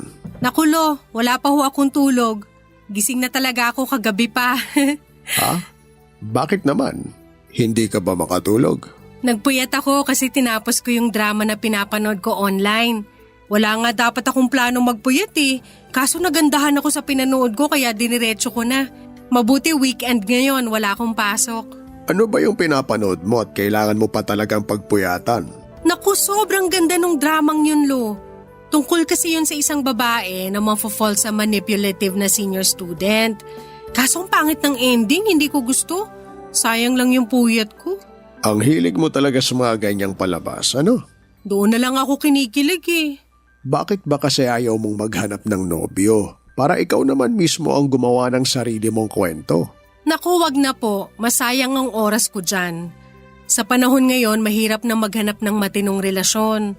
Para kang naglalaro ng claw machine. Akala mo panalo na pero biglang bibitaw yung premyo. Sayang yung pera. Sayang yung effort. Ang malala, pinaasa ka pa. At least sa mga dramang pinapanood ko may happy ending. Ayaw mo man lang bang subukan? Sinubukan ko na po yan dati kaso masyadong boring. Tsaka nakakatamad makipagkilala sa mga tao. Paano yan? Di tatanda kang dalaga niyan. Hindi ba mas masaya yun, Lo? Walang stress. Solo ko ang buhay ko. Wala akong kahati. Pero wala ka rin katuwang. Kapag may problema ka, kapag kailangan mo ng masasandalan, kapag gusto mo ng kausap, wala kang maaasahan kasi mag-isa ka lang. Madali lang naman po ang solusyon dyan eh. Sanay na akong sinusolo ang problema ko. Kapag kailangan ko naman ng masasandalan, nandyan naman mga kaibigan ko. Kausap, marami niyan sa internet. Pwede ka pa nga makipag-away doon. Kung sakali bang may dumating na lalaking nakalaan sa'yo, anong gagawin mo? Siyempre, entertain ko siya. Lo, hindi porket hindi ako naghahanap ng love life, ibig sabihin ayoko na. Ayoko lang maghanap, pero kung may darating, di good, di ba? Kung wala, okay lang din. Makapag-asawa man ako o hindi, walang problema sa akin kasi masaya na po ako. Kung diyan ka masaya, sige, susuportahan kita. Salamat, Lo. Mabuti pa kayo, malawak ang pangunawa nyo. Yung ibang kamag-anak natin, sobrang insensitive. Tanong ng tanong kung kailan daw ako ikakasal, kung may anak na ba ako o kung nakahanap na ba ako ng boyfriend. As if naman may iaambag sila sa buhay ko. Sabik lang sila para sa hinaharap mo. Siyempre, nakita ka naming lumaki, tumanda, nagkaisip. Gusto ka rin naming makitang dumaan sa mga pinagdaanan namin. Lalo na yung mga bagay na nagbigay ng saya sa amin. Kung sa bagay, hindi na maaalis sa ating mga Pilipino ang pagiging tsismosa. Pero Lo, may tanong ako. Paano mo naman malalaman kung yung dumating na tao para sa'yo, siya na talaga yung nakalaan para sa'yo? May clue ba? Or bahala na, ganon? Lahat naman ng dumarating sa buhay natin, nakalaan Nasa atin na lang kung paano natin yun aalagaan. Katulad na lang ng lola mo. Nung dumating siya sa buhay ko, naging magkaibigan kami. Niligawan ko siya, inilagaan, kalaunan, inasawa. Nagsama kami ng matagal hanggang sa bawiin siya ng Diyos sa atin. Kung ilalaan mo para sa sarili mo yung taong dumating para sa'yo, yun na yung clue na sinasabi mo. Nasa tao yan, wala sa tadhana. Ang lalim nun Kasi ang totoong pag-ibig, nanggagaling yan sa kaibuturan ng puso mo. Kaya naman pala na in love sa inyo si Lola Kasi napakamataling haga niyo magsalita. Ang galing! Pwede na kayo maging resource speaker niyan. Ay, ito talaga nga po ko. Pero tatandaan ko po yung mga sinabi niyo, Lo. Pero papadudot kung gaano katahimik ang buhay ko ay kabaliktaran naman nito ang buhay ng best friend kong si Lorene. Batchmates kami sa college ni Lorene at doon kami unang naging magkaibigan. Naging teacher siya sa isang private high school samantalang ako ay isang volunteer nurse naman.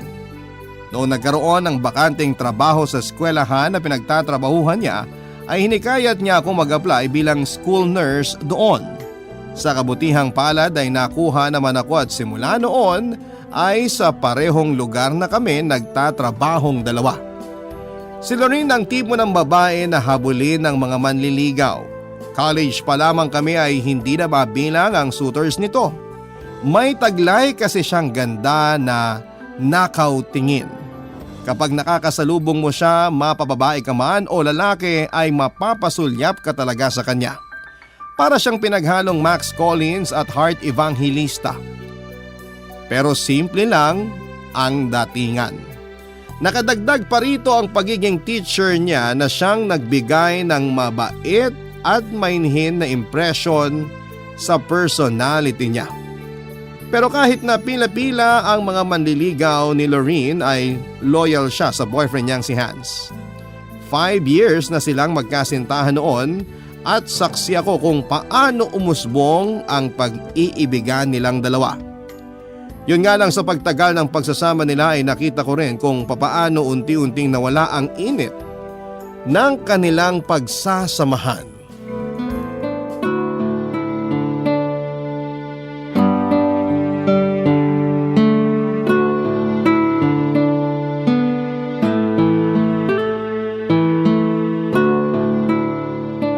Kung ako tatanungin mo, hindi na ako sasama sa lakad nila. Bakit naman? Di ba nga may rule na kapag late notice na yung invitation sa'yo, ibig sabihin nun hindi ka invited in the first place? Sa tingin mo? Oo, ganun yun. Yung mga ganyang ganap, pinagpaplanuhan yan. Dapat matagal ka nang in-invite kung gusto ka talaga nilang makasama. Pero gusto kong sumama. Matagal ko nang gustong pumunta sa Zambales Di pumunta ka. Wag na lang. Tama ka nga. Baka kailangan lang nila siguro ng kasamang mag-aambag kaya nila ako inaya. Desisyon mo rin naman yan. Basta ako hindi ako sumasama sa mga late notice. Sabing wag akong tawagan ngayon Sino yan? Si Hans, Bakit di mo sagutin? hindi kami okay ngayon. Ano nangyari? Nag-away kayo? Sabi ko sa kanya, kailangan kong magpahinga kaya wag muna niya akong tawagan. Ang kulit!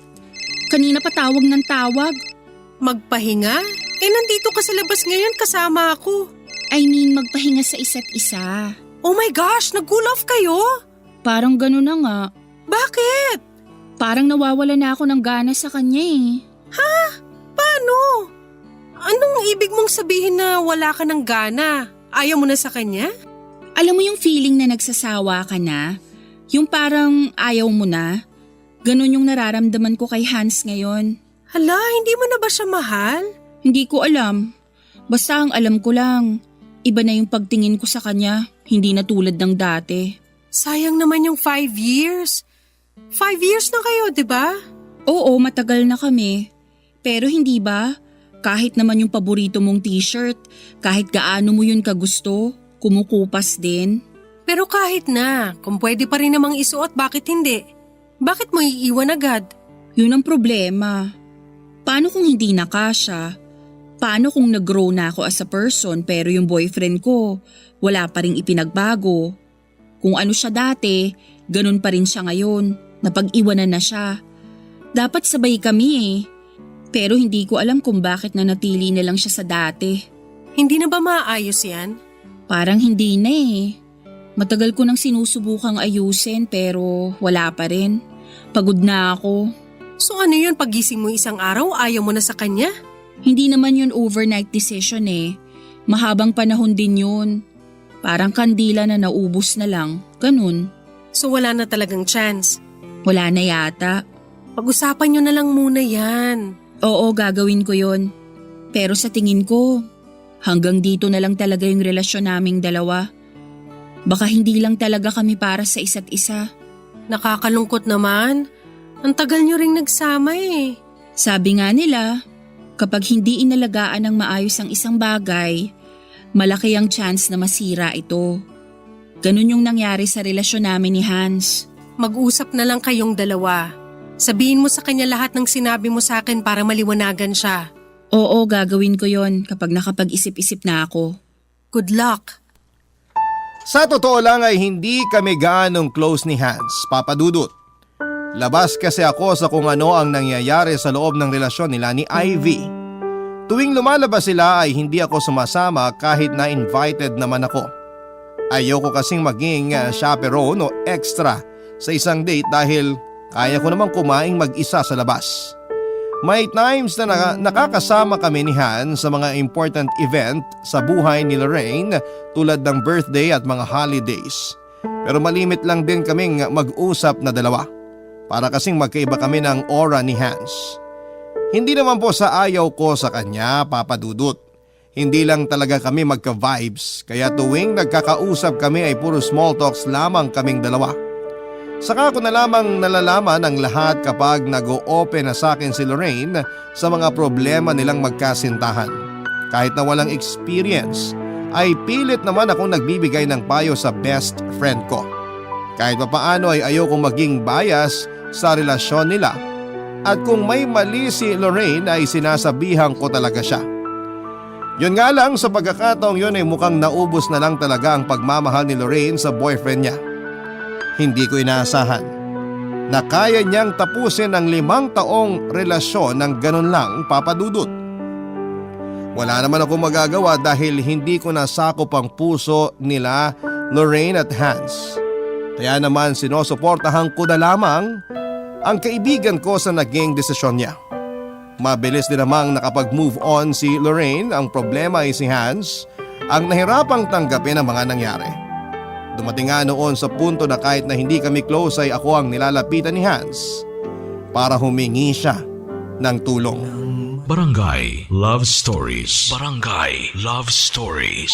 Kung ako ang tatanungin ay gusto ko rin naman pong isalba ang relasyon nila Lorraine at Hans, Papa Dudut. Hindi naman ako bitter sa pag-ibig katulad ng iba dyan. Kaya sinubukan kong bigyan ng advice si Hans sa mga dapat niyang gawin. Desidido din kasi talaga ang binata na habulin ng kanyang ex.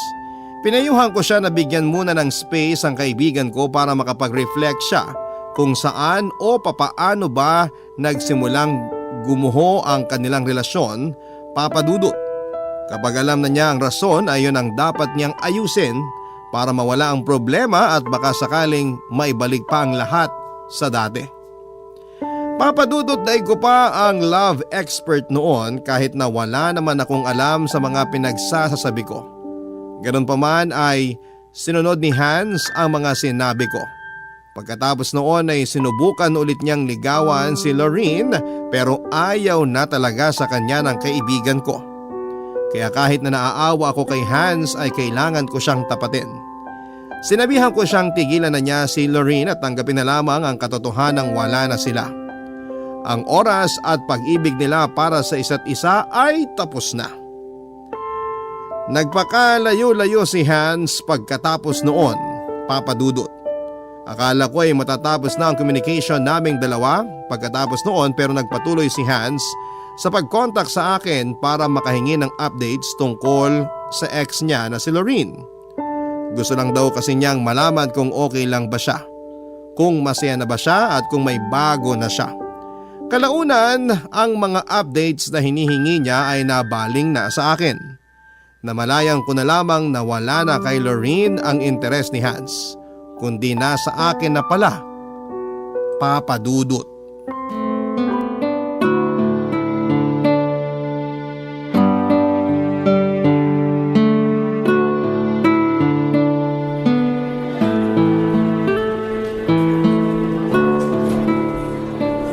Ivy! Oh, Hans! Anong ginagawa mo rito? Wala si Lorene dito sa school. Nasa seminar siya ngayon. Hindi si Lorene ang ipinunta ko rito. Eh sino? May susunduin kang bata? Wala. Ikaw yung pinunta ko rito, Ivy. Ako? Bakit? Hihingi ka na naman ba ng tulong? Di ba nasabi ko na sa'yo na ayaw na talaga ni Lorene? Kahit na anong gawin mo, hindi na kayo babalik sa dati. Respetuhin mo na lang yung desisyon niya. Oo, alam ko yon. Hindi ko na siya aabalahin. Gano'n naman pala eh. So anong ginagawa mo rito ngayon? Bakit mo ko kailangan? Tapos ka na ba sa trabaho? Oo, pauwi na ako. Bakit? Aayain sana kitang kumain sa labas. Ha? Bakit naman? Wala lang. Gusto lang kitang i-treat kasi tinulungan mo ko. Wala naman ako nagawa eh. Hanggang ngayon hiwalay pa rin kayo. Hindi naman kayo nagkabalikan ni Lorene kaya bakit mo ko ililibre? Gusto ko lang. May magagalit ba kapag inaya kitang kumain sa labas? Wala naman pero ayoko. Hindi ako mahilig kumain sa labas tsaka hindi naman tayo close eh. Kaya nga kita inaaya para makilala natin ang isa't isa. Para maging close tayo. At bakit naman? Bakit mo ko gustong makilala? Bawal ba? Bawal kasi hindi ko alam kung ano yung rason. Anong trip mo, Hans? Ikaw, gusto kitang kilalanin pa. Patawa ka naman. Anong pinaplano mo, ha? May motibo ka, no? Kaya mo to ginagawa. Ano to? Naghihiganti ka ba kay Lorene? Gagamitin mo ba ako para saktan siya? Hindi. Bakit ko naman gagawin yon? Hindi ako ganong tao. Oo, nasaktan ako kasi iniwan ako ni Lorene. Pero mahal ko pa rin yon, kaya hindi ko siya magagawang saktan. Eh ano to? Ano tong ginagawa mo? Bakit mo ako inaayang lumabas? Bakit mo ako gustong kilalanin? Dahil gusto kitang kilalanin, yun lang. Wala namang masama, di ba? Meron. Ex ka ng best friend ko, baka nakakalimutan mo. Anong masama doon? Wala na kami ni Lorene. Kahit na. Ang pangit tignan. Pagkatapos mo sa best friend ko, sa akin ka naman. Ang sama mo namang mag-isip. Gusto ko lang namang makipagkaibigan sa'yo eh. Bakit nga? Kasi gusto kita. Ha? Ibig kong sabihin, gusto kitang makilala pa. Kasi matagal na tayong magkakilala, by name lang. Ikaw bilang kaibigan ni Lorene at ako naman bilang ex ng kaibigan mo. Hindi ko talaga mag-gets kung bakit bigla ka nalang nagkaroon ng interes sa akin. Sorry pero no. Hindi ako sasama sa'yo. Ganun ba?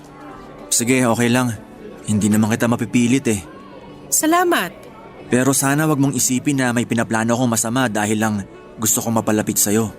Alam mo Hans, feeling ko dahil lang to sa nangyari sa inyo ni Lorene.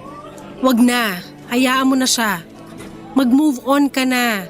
Hindi yung kung ano-ano tong pumapasok sa kukote mo. Ako tsaka ikaw, nababaliw ka na ba? Pasensya ka na. Aalis na lang ako. Sorry sa abala. Sige, mag-ingat ka pa uwi. Ikaw din. Visually ay hindi naman po pangit si Hans Papadudut. Average looking siya at sakto lang ang tangkad nito. Hindi naman sa maarte ako. Nilamon lang talaga ng sistema ang standards ko dahil na rin sa mga paborito kong idols. Pero kung ikukumpara si Hans sa mga kakilala kong lalaki ay may mas edge siya, Papadudut. Professional looking kasi siya at malinis ang kanyang itsura. Marunong siyang makihalubilo at kaya niyang magbasa ng sitwasyon. Kaya siguro hindi rin niya ako gaanong kinakausap dati dahil hindi rin naman ako interesadong kilalanin siya noon. Isa pa ayoko makipag-close masyado sa jowa ng mga kaibigan ko kaya limited lang ang naging contact namin ni Hans before. Kung tutuusin, ay hindi ko alam kung bakit iniwan ni Lorene si Hans. Siguro nga ay hindi na talaga nag-work ang relasyon nilang dalawa. Pero sobrang weird pa rin talaga para sa akin noon, Papadudot, na nilalapitan ako ngayon ng ex ng kaibigan ko. Para bang ang awkward na matapos siyang iwan ng best friend ko ay sa akin siya lumalapit sa ngayon. Mas lalong naging weird ang mga tagpo noong bigla na lamang umamin sa akin si Hans na gusto niya akong ligawan. Parang sobrang hirap paniwalaan dahil 1 buwan pa lamang ang lumipas. Nung hirap na hirap siyang bitawan si Lorene tapos ay biglang gusto na niya kaagad ako. Mula kay Lorene na ala Max Collins papunta sa akin na parang isinuka lang ng lupa. Hindi ako naniniwala na magugustuhan ako ni Hans noon. Kahit nga sa imagination ay nagki-cringe ako, Papadudut, at aminado naman po ako na hindi ako kagandahan. Hindi rin sexy kaya natural lang na pagdudahan ko ang pakay ni Hans. Ang ginawa ko na lamang ay nag-report ako kay Lorene at sinabi ko sa kanya ang lahat. Para hindi na siya magulat kapag nalaman niyang nag-uusap pala kami ng ex niya na si Hans.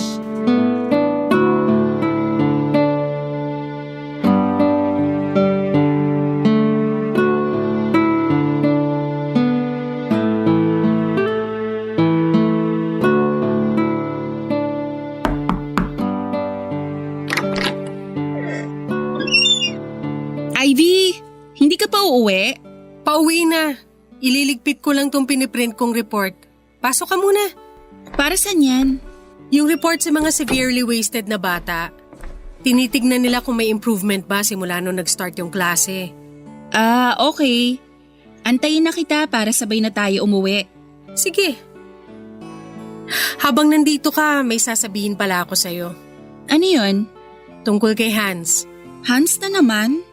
Tapos na ako sa chapter na yan. Nasa moving on process na ako. Actually, patapos na nga eh. Kaya ikaw, mag-move on ka na rin dapat. Ay, walang mag-move on kasi hanggang ngayon, kinukulit ako ng ex mong yun. Talaga? Akala ko ba ni-real talk mo na siya? Di ba sinabihan mo na siya na tigilan na ako? Oo, tinigilan ka na niya.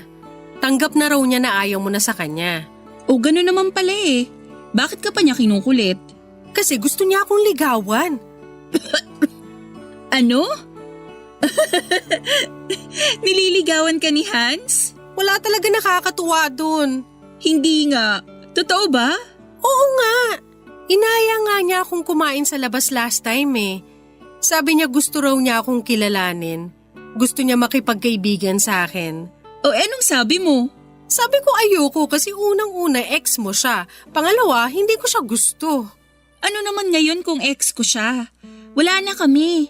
Tapos na kami ni Hans. Kaya pwede na niyang ligawan kahit sino ang gusto niyang ligawan. Kahit na. Di ba nga may unwritten rule na bawal jowain ng ex ng kaibigan? Para lang yun sa mga taong better. Maganda naman yung naging hiwalayan namin ni Hans eh. Kaya kung gusto kanyang ligawan, sino naman ako para pagbawalan siya o ikaw? Basta, ang weird kasi. Kung nagdadalawang isip ka dahil sa akin, wag. Huwag mo akong isipin kasi okay lang yun sa akin. Kung gusto mo siya at kung gusto ka niya, bakit ko naman kayo pipigilan? Siyempre bilang kaibigan susuportahan din kita. Hindi mo yata narinig yung sinabi ko na hindi ko siya bet.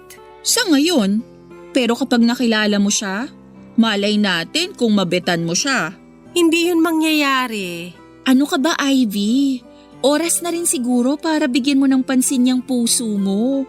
Kakalawangin yan, sige ka. Kung makikipagrelasyon man ako, mas maganda na sa ibang tao, hindi sa ex mo. May rason kung bakit kayo naghiwalay, dun palang red flag na. Naghiwalay kami kasi hindi kami para sa isa't isa. So kami para sa isa't isa, yun bang gusto mong sabihin? Bakit naman hindi? Subukan mo lang. Bigyan mo siya ng chance. Kung hindi mag-work, edi hindi. Pero paano kung nag-work? Paano kung ayoko? Huwag mong sabihin na mauunahan pa kitang makahanap ng boyfriend. Bakit? May nanliligaw na bagad sa'yo? Wala, pero may nagpaparamdam na. Ang harot? Parang hindi nang galing sa 5 taong relasyon, ha? Ano namang masama dun? Single naman ako Oo na. Umuwi na nga lang tayo. Tapos ka na ba? Itutuloy ko na lang to bukas. Okay. Pero Hans talaga? Plot twist yun ha? Ay naku, Lorraine, tigilan mo ko dyan.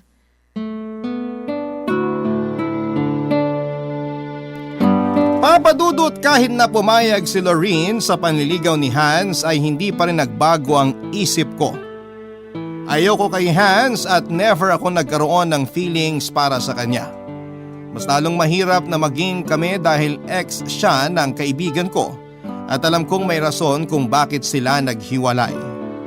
Ayaw kong maranasan ang naranasan ni Lorraine kahit na alam kong maayos naman ang naging hiwalayan nilang dalawa. Tahimik na ang buhay ko noon kaya ayaw ko nang guluhin ito sa pamamagitan ng pakikipagrelasyon. Alam kong problema lang ang dulot ng love life kaya hard pass ako doon, papadudot. Pero kahit na ipagtabuyan ko si Hans ay hindi niya ako nilubayan. Sobrang haba nga ng hair ko dahil hinahabol ako ng isang lalaking katulad niya. Malas lang niya dahil masyado na akong maraming napanood na pelikula para magets kung anong habol niya. Parang gusto lamang niya akong gamitin para saktan ng best friend kong si Lorraine at hindi ko gagawin yon. Hindi ako magpapagamit dahil alam ko ang worth ko. Hindi ko na nga po noon pinapansin ang mga chat at tawag ni Hans. Ilang beses din niya akong dinalaw sa trabaho pero pinagtataguan ko siya, papadudot. Nagpapadala pa nga siya noon sa akin ng cards at bulaklak na siya namang kinainggitan ng mga kasamahan ko sa trabaho. Maging si Lorraine nga ay pinupush na niya ako na subukan ko raw na humarot kahit ngayon lang pero ayoko talaga, papadudot. Hanggang sa isang araw ay bigla ko na lamang nabalitaan na nahulog daw si Hans mula sa 3rd floor ng apartment building kung saan siya nakatira. Barangay Love Stories. Barangay Love Stories. Mag-isa lamang si Hans na naninirahan sa apartment niya, papadudot. Ang buong pamilya niya ay nakatira sa probinsya. Pero kahit na ganoon ay nagtaka pa rin ako dahil sa dami ng kaibigan niya. Ako ang tinawagan noong gabing isinugod siya sa ospital. Ayon sa nurse na nakausap ko ay number ko raw ang ibinigay ni Hans. Alam ko na si Lorraine lamang ang tanging pamilya na itinuturing ni Hans sa Maynila. Kaya noong naghiwalay sila ay mag-isa na lamang siya at wala na sigurong ibang malapitan maliban sa akin. Dahil naawa naman ako ay pinuntahan ko siya, papadudot. Nagtamo ng bale sa magkabilang braso si Hans dahil eto daw ang unang tumama sa konkreto. May tama din siya sa ulo at galos sa iba't ibang parte ng katawan niya. Pero wala naman daw siyang masyadong injury na nakuha. Gusto ko sanang sabihan si Lorraine sa nangyari kay Hans pero naisip ko na hindi na niya kailangan pang malaman ito. After all ay tapos na silang dalawa. Mabuti na lamang at wala akong pasok nang nangyari ang aksidente kaya nabantayan ko si Hans ng gabing yon. Dahil na rin sa pagiging nurse ko kaya minabuti kong manatili sa tabi niya kahit na hindi naman kami close na dalawa. Tungkulin naming mag-alaga ng tao at yun ang ginawa ko, Papa Dudut. Walang halong mali siya. Pagkagising ni Hans ay saka na lamang niya kinuwento sa akin kung papaano siya nahulog mula sa kanyang bintana, Papa Dudut.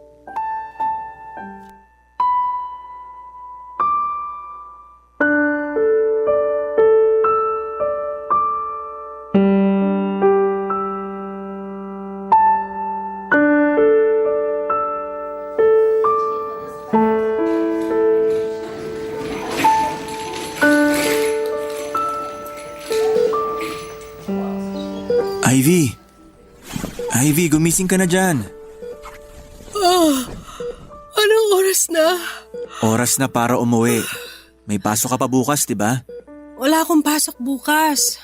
Ininom mo na ba yung gamot mo? Hindi pa. Paano ko gagawin yun? Di ko maigalaw tong parehong kamay ko. Sandali lang, nasa na ba yung gamot mo? Nandito, sa may side table. Amin na. Dapat kanina mo pa to ininom eh. Sorry, hindi ko na namalayan yung oras. Hindi na kita ginising. Alam ko naman na pagod ka eh. Oh, inumin mo na to. Eto, tubig. Salamat. Hindi pa kaya ako pwedeng umuwi? Inaantay pa nila yung result ng mga test na ginawa sa'yo. Kailangan nilang siguruhin na wala kang internal injury. Kailan naman kaya ako makakauwi? Kung wala namang severe na nangyari sa'yo, baka bukas pwede ka nang pauwiin. Sana nga. Hirap matulog dito sa ospital eh. Maya't maya kang ginigising ng mga nurse. Dapat lang. Ganyan ang trabaho namin. Marami kaming pasyenteng binabantayan 24/7. Kaya kahit pagod na or inaantok, kailangan ka nilang i-check. Ang swerte ko naman. May personal nurse ako. Pasalamat ka, mabait ako ngayon. Salamat. Kasi pinuntahan mo ako kahit hindi naman tayo close. Ako yung tinawagan eh. Tsaka alam ko naman na wala kang pamilya rito. Naawa ko kaya pinuntahan na kita. Ano ba kasi yung nangyari? Paano ka nahulog? Ang sabi sa akin ng nurse, intoxicated ka raw. Nagiinom ako nun sa apartment. Nang mag-isa? Oo. Wala akong maaya eh. Wala naman akong ganong kaibigan para ma-invite ng biglaan. Tapos nahulog ka dahil sa kalasingan. Hindi ako nahulog. Walang aksidente na nangyari. Eh ano? Tumalon ako. Ha? Tumalon ka? Bakit naman? Huwag mo sabihin. Parang wala naman na akong purpose sa buhay eh. Sobrang lungkot ko nung oras na yon. Pakiramdam ko kahit mamatay ako, wala naman makakami sa akin. Narealize ko lang na sa mga pagkakataong ganon, wala man lang ako malapitan. Oo, may mga kaibigan ako pero may sarili rin naman silang buhay. May sarili silang problema. Hindi naman na ako bata para i-babysit nila. Alam mo ba yung pakiramdam na wala kang karamay sa mga oras na ganon? Ang pangit. Sobrang saklap. I'm sorry, hindi ko alam na may pinagdadaanan ka pala. Huwag kang mag-sorry. Wala ka namang kasalanan eh. Tsaka hindi naman ako humihingi ng simpatsya. Pero sorry pa rin kasi hindi rin maganda yung ginawa ko sa'yo na ipinagtulakan kita palayo. Okay lang yun. Karapatan mo naman yun. Akala ko nga noon matatapos na lahat eh. Pero parang ayaw pa akong kunin ni Lord. Kaya sabi ko sa kanya, sorry kung nagawa ko yun. Sorry kung bumigay ako agad-agad. Alam mo, pwede mo naman akong lapitan kapag nakakaramdam ka ng ganon. Di ba nga ikaw na mismo nagsabi hindi tayo close? Tsaka nakakahiya rin kapag inabala pa kita. Kung buhay na ang pinag-uusapan, hindi ako magdadalawang isip na samahan ka. Oo, ayaw kita nung una, pero ngayong alam ko na kailangan mo lang naman ng kasama, ng karamay, hindi ko naman ipagkakait yun. Totoo ba yan? Ibig bang sabihin nito pwede na tayo maging magkaibigan? Sige, try natin. Wala namang masama. Salamat, Ivy. Salamat talaga.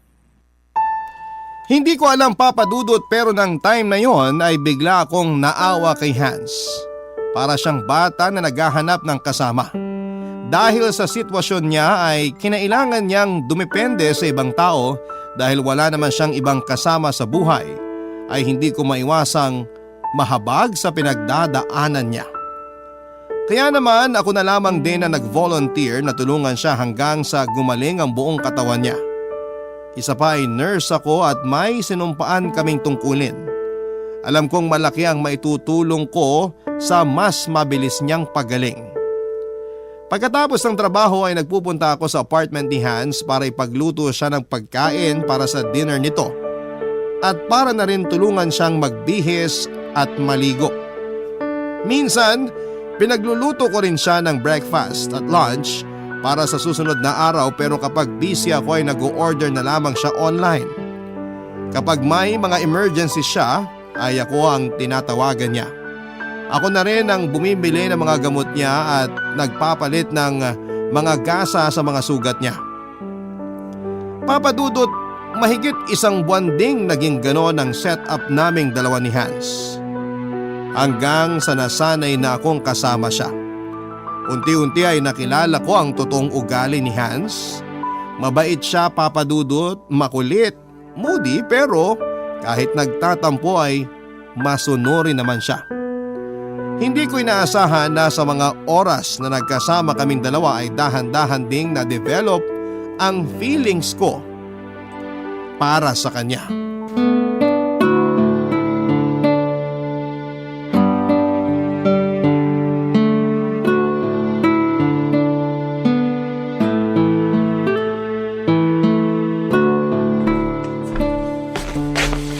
Good morning, Lolo Jose. Good morning din, Apo. Maaga ka ngayon ah. Huwag mo sabihing wala ka na namang tulog. Ganun na nga po. Nanood ka na naman ba ng drama? Hindi po. Hindi ako nagpuyat ngayon dahil sa panonood. Ano? Ano naman pinagkaabalahan mo buong magdamag? May kachat lang po ako kagabi. Talaga? Sino naman, Apo? Pwede ko bang malaman? Kaibigan ko po si Hans. Kaibigan lang ba talaga o kaibigan? Si Lolo naman eh. Magkaibigan lang kami ni Hans. Kaibigan na pinagpupuyatan mo. Napasarap lang po yung usapan namin kagabi. Alam mo, Apo, pwede ka namang umamin sa akin eh. Kung may napupusuan ka ng lalaki sa buhay mo, pwede kang magkwento sa akin. Hindi naman ako katulad ng tatay mo noon na sobrang istrikto sa'yo. Suportado kita sa anumang gusto mo. Alam ko naman po yun. Ito ba ang Hans na sinasabi mo, may tsansa ba na maging kayo? La, si Lolo naman ang prangka niyo naman pong magtanong. Nagtatanong lang naman ako.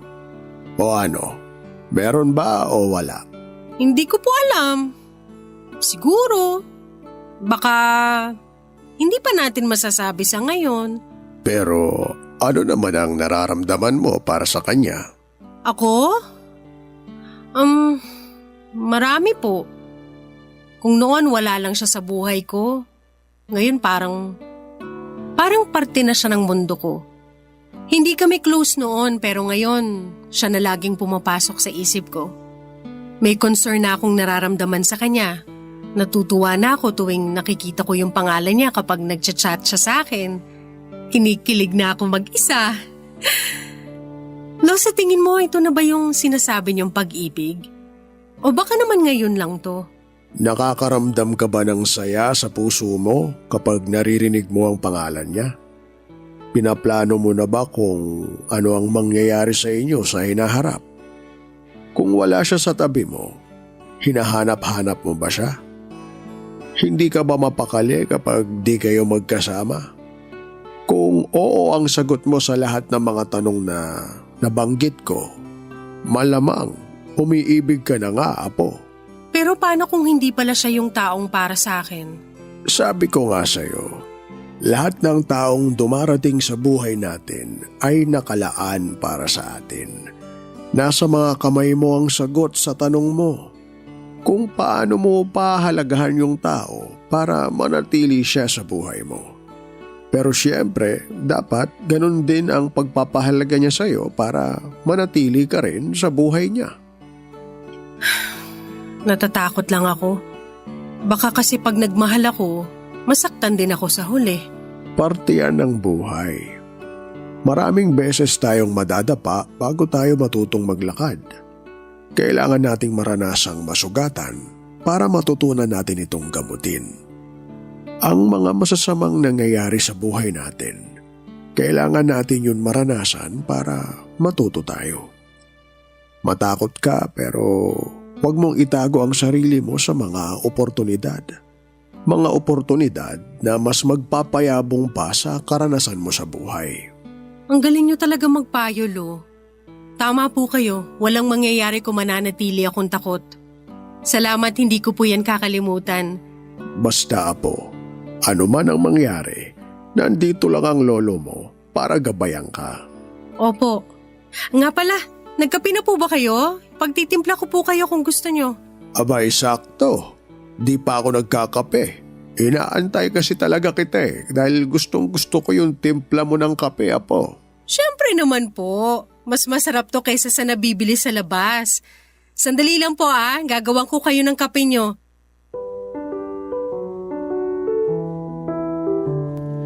Papa Dudut, never na pumasok sa isipan ko na magkaroon ako ng feelings para kay Hans. Nung una ko siyang nakilala bilang boyfriend ni Lorene ni isang emosyon, ay wala po akong naramdaman para sa kanya. Pero noong nagkaroon na kami ng personal connection ay doon ko lang nalaman na marami pala siyang tinatagong katangian na magugustuhan ko rin kalaunan. Sa paggaling ni Hans ay nagpatuloy ang pagkakaibigan naming dalawa. Tumagal ang friendship namin yon hanggang sa dumating kami sa puntong seryoso na talaga kami sa mga nararamdaman namin para sa isa't isa. Nagkaaminan kami at dumaan sa proseso ng courtship hanggang sa sinagot ko na nga siya, Papa Dudut. Noong nalaman ni Lorene na kami na ni Hans ay walang bahid ng bitterness ang pagsuporta niya sa aming dalawa. Masaya na rin kasi si Lorene sa love life niya noong panahong yon, kaya naman hindi na issue sa kanya kahit na sa akin napunta ang ex niya. Ang mahalaga ay walang agawang nangyari. Walang siraan, walang awayan. Nagsara ang mga pinto ng kusa at nagbukas ang mga bagong pinto para sa aming lahat. Papadudot kong kontento na ako noon sa buhay ko ay mas kontento na po ako sa ngayon dahil isang blessing ang ibinigay sa akin ni Lord kahit na hindi ko naman po ito hinihiling. Sa pagdating ni Hans sa buhay ko ay marami akong mga bagong experiences na nasubukan. Marami po akong goal, Papadudot, na gustong tuparin. At ang mga plano ko para sa future ay hindi na lang para sa akin kundi para sa aming dalawa ng boyfriend ko. 2 years na kami ni Hans sa ngayon, Papa Dudut, at masaya akong ibalita sa inyo na nananatiling masaya at matatag ang samahan naming dalawa. Dito na po nagkatapos ang aking love story. Ang inyong forever kapuso at kabarangay, Ivy. Nagustuhan ng iyong napakinggan? Ituloy yan via live stream sa www.gmanetwork.com/radio. Barangay LS 97.1 Forever!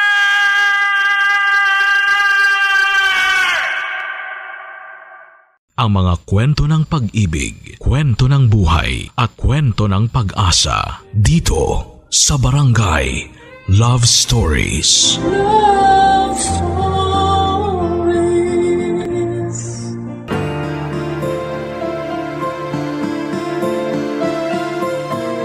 Ang isang pagkakamali kapag paulit-ulit ay parang sakit na hindi kayang lunasan. Ilang gamutan man ang pagdaanan ay wala na rin po itong patutunguhan. Ikaw, kabarangay, anong pagkakamali ang nag-iwan ng marka sa pagkatao mo? Dear Papa Dudut, mapagpalang araw po sa inyo at sa inyong mga tagapakinig. Madalas ko po kayong napapakinggan sa YouTube channel ninyo at naging libangan na nga rin namin yon sa bahay tuwing oras ng pahinga namin mula sa trabaho. Kaya naman naisipan ko rin po na magpadala ng liham sa inyo para maibahagi naman ang kwento ko. Tawagin niyo na lamang po ako sa pangalang Willie. 44 years old na sa kasalukuyan at isang public school teacher dito sa Tacloban. Elementary po ang tinuturuan ko at matagal-tagal na rin po ako sa serbisyo. Bago pa kasi ako makagraduate ng college ay nagsisit-in ako sa preschool na pagmamay-ari ng pinsan ko tuwing wala akong klase. Mahal ko po ang pagtuturo. Para sa akin kasi passion ang pagtuturo at hindi lang basta isang klase ng trabaho. Yung first time na nagturo ako ay yun din ang unang beses na nagmahal ako, Papa Dudut. Tawagin na lang po natin yung babaeng nakilala ko sa pangalang Irene. Nagtuturo din siya noong panahong yon at ako naman ay nag-a-assist lamang. Preschool lang naman yung tinuturuan namin at nasa 4 hanggang 5 taon lamang yung edad ng mga bata. Mas bata po siya sa akin ng 2 taon pero mas maaga siyang nagsimula doon sa school kaya mas alam niya ang mga dapat na gawin. May alam na rin naman ako sa pagtuturo pero sabi ng pinsan ko ay mas makakabuti noon kung papanoorin ko na lamang muna yung ginagawa ni Irene. Madali naman po akong matuto pero parang na-enjoy ko na rin yung pag-a-assist sa kanya. Hanggang sa hindi ko na lamang siya basta pinapanood. Kundi unti-unti ko na rin siyang hinahangaan. At habang tumatagal nga noon ay unti-unti na rin nahuhulog ako sa kanya, Papa Dudut.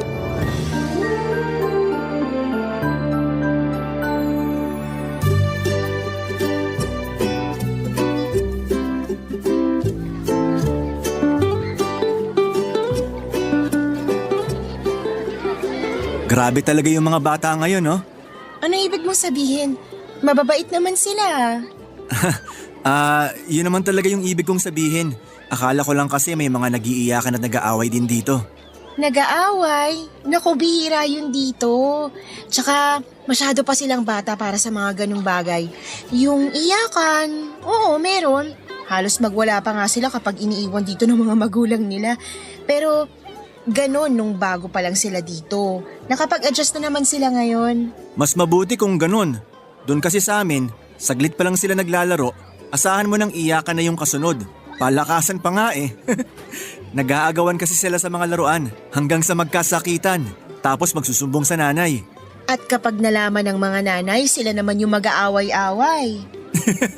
Sasabihin ng isang nanay, pagsabihan mo yung anak mo, sinaktan yung anak ko. Tapos sasagot din yung isa ng, di pagsabihan mo rin yung anak mo, nasaktan din naman yung anak ko, no? Magagalit lalo yung isang nanay, tapos magbabanta na makakarating sila sa barangay. Pero di na sila aabot doon kasi pag-aayusin na sila ng teacher. Ang ending, sa teacher sila magagalit. At sasabihin hinahayaang magkasakitan yung mga anak nila. Alam na alam mo na rin ha? Syempre naman, no? Actually, nangyari na yan dito noon. Nung first time ko palang magturo. Pero nung tumagal-tagal na, wala na. Naging okay naman. Hindi na rin nag-aaway yung mga bata kasi natuto na silang magbigayan sa isa't isa. Isa kasi yun sa mga tinuro ko sa kanila, yung wag maging madamot. Kaya nga hangang-hanga ako sa'yo eh. Ha? Ibig kong sabihin, kaya hangang-hanga ako sa pagtuturo mo. Oo, sa pagtuturo mo. Ang galing mo, sobra. Ganon? Salamat ah. Hindi lang dahil dyan sa sinabi mo. Napatawa mo rin kasi ako ngayong araw. Yun lang ba? Sus, basic. Uy, yabang nito. Nasabayan ko rin naman yung kwento mo eh. Oo nga eh. Di ko nga inasahan na dudugtungan mo yung kwento ko. Nakarelate din kasi ako. Ibang klase ka talaga, Irene. Uy, tama na nga yan. Baka mamaya ma-inlove ka na sa akin yan. Paano nga kung ganon? Umayos ka nga. 3 linggo pa lang tayo nagkakasama dito tapos inlove ka na sa akin agad. Bakit? Di ba pwede yun? Wala naman akong sinabing ganon. Tsaka alam ko namang nagbibiro ka lang. Oh, ba't di ka na nakapagsalita dyan? Wait, hindi ba biro yun? Paano kung hindi? So, totoo nga na in love ka na sa akin? Pasensya ka na. May gagawin pa pala ako. Mauna na ako Tingnan mo tong lokong to. Iniwan ako. Ay, magpaparamdam tapos aalis naman.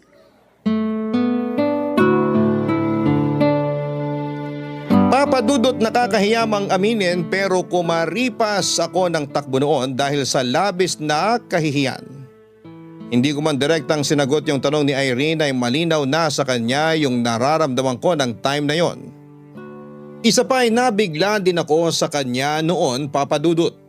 Pinaplano ko pa lamang sanang magtapat sa kanya kapag patapos na yung summer class ng mga bata. At gusto ko sana ay mas maayos na paraan ko yon gagawin. Pero ganoon po, Papa Dudut. Parang umatras yung naipon kong lakas ng loob ng oras na yon. Isa pa naman sa mga bala ko noon ay yung ayain siyang kumain sa labas para doon ko aminin yung nararamdaman ko para sa kanya. Pero hindi ko na yon magagawa dahil napaamin niya ako ng di oras, Papa Dudut. Sa kabila ng kahihiyan ko ay nagpatuloy siya sa pagtuturo at ako naman sa pag-a-assist sa kanya hanggang sa huling araw ng summer class. Hindi na namin pinag-usapan ulit ang tungkol doon. Hindi na ako naglakas ng loob pa na banggitin yung tungkol sa nararamdaman ko, kahit gaano ko pa yon kagusto. Umiwas na rin siya sa akin at hindi naman siya mukhang galit o nagtataray matapos yung ginawa kong pag-walk out. Tuloy lang yung trabaho namin noon pero noong last day na. Determinado na akong kausapin siya ulit tungkol doon. Gusto ko rin kasing malaman kung pareho lang kami ng nararamdaman sa isa't isa. Pero muli na naman akong natakot at itinatak ko na lamang sa isipan ko na hindi na ako dapat pang umasa, Papa Dudut.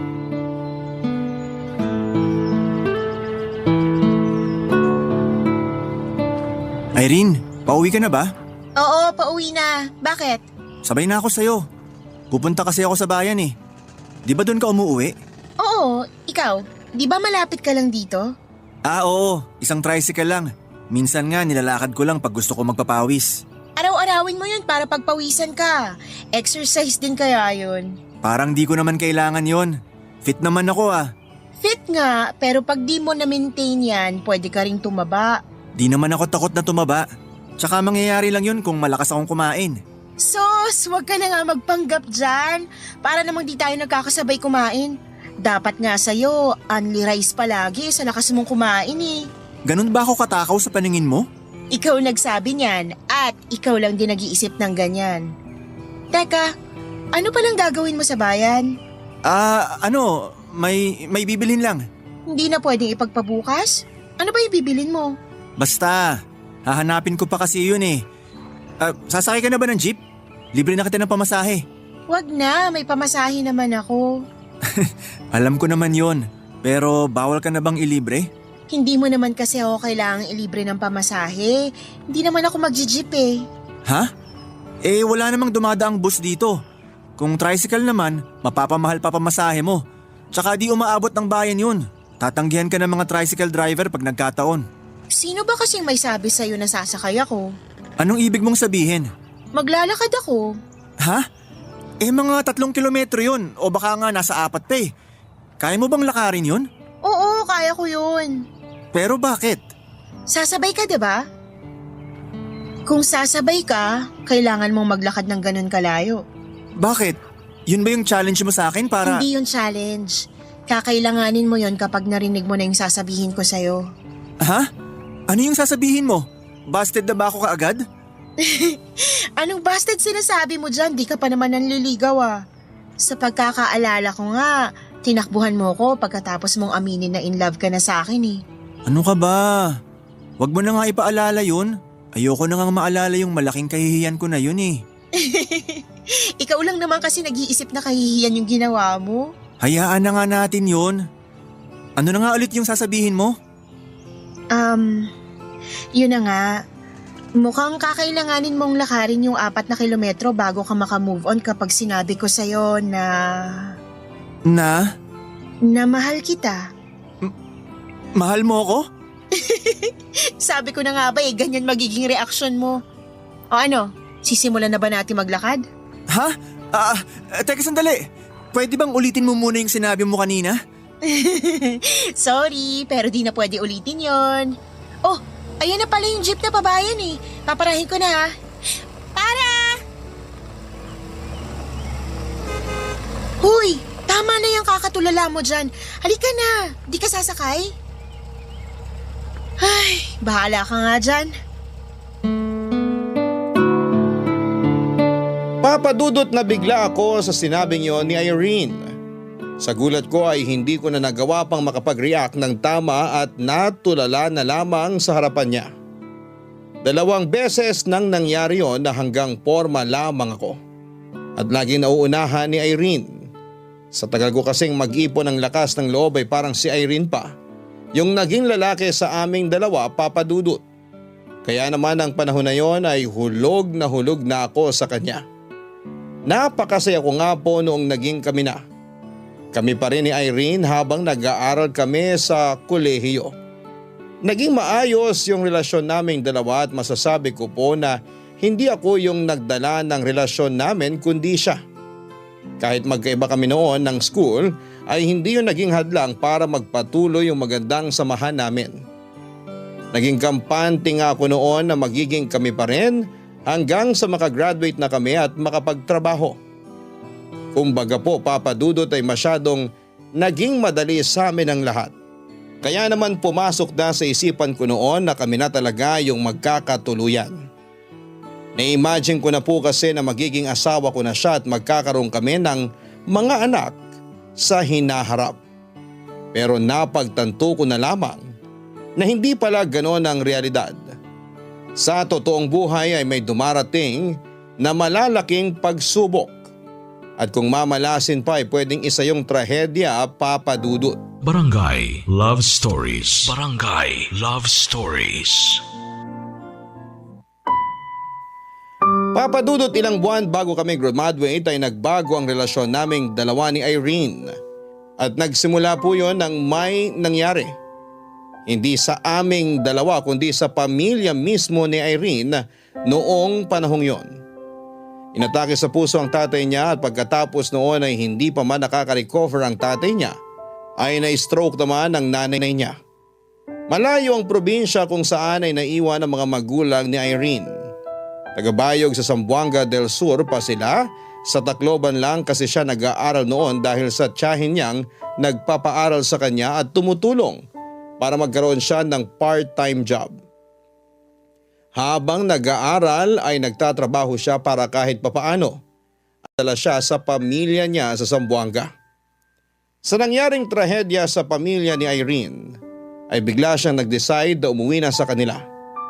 Pero bago yun ay halos 1 buwan na rin siyang hindi nakakapasok.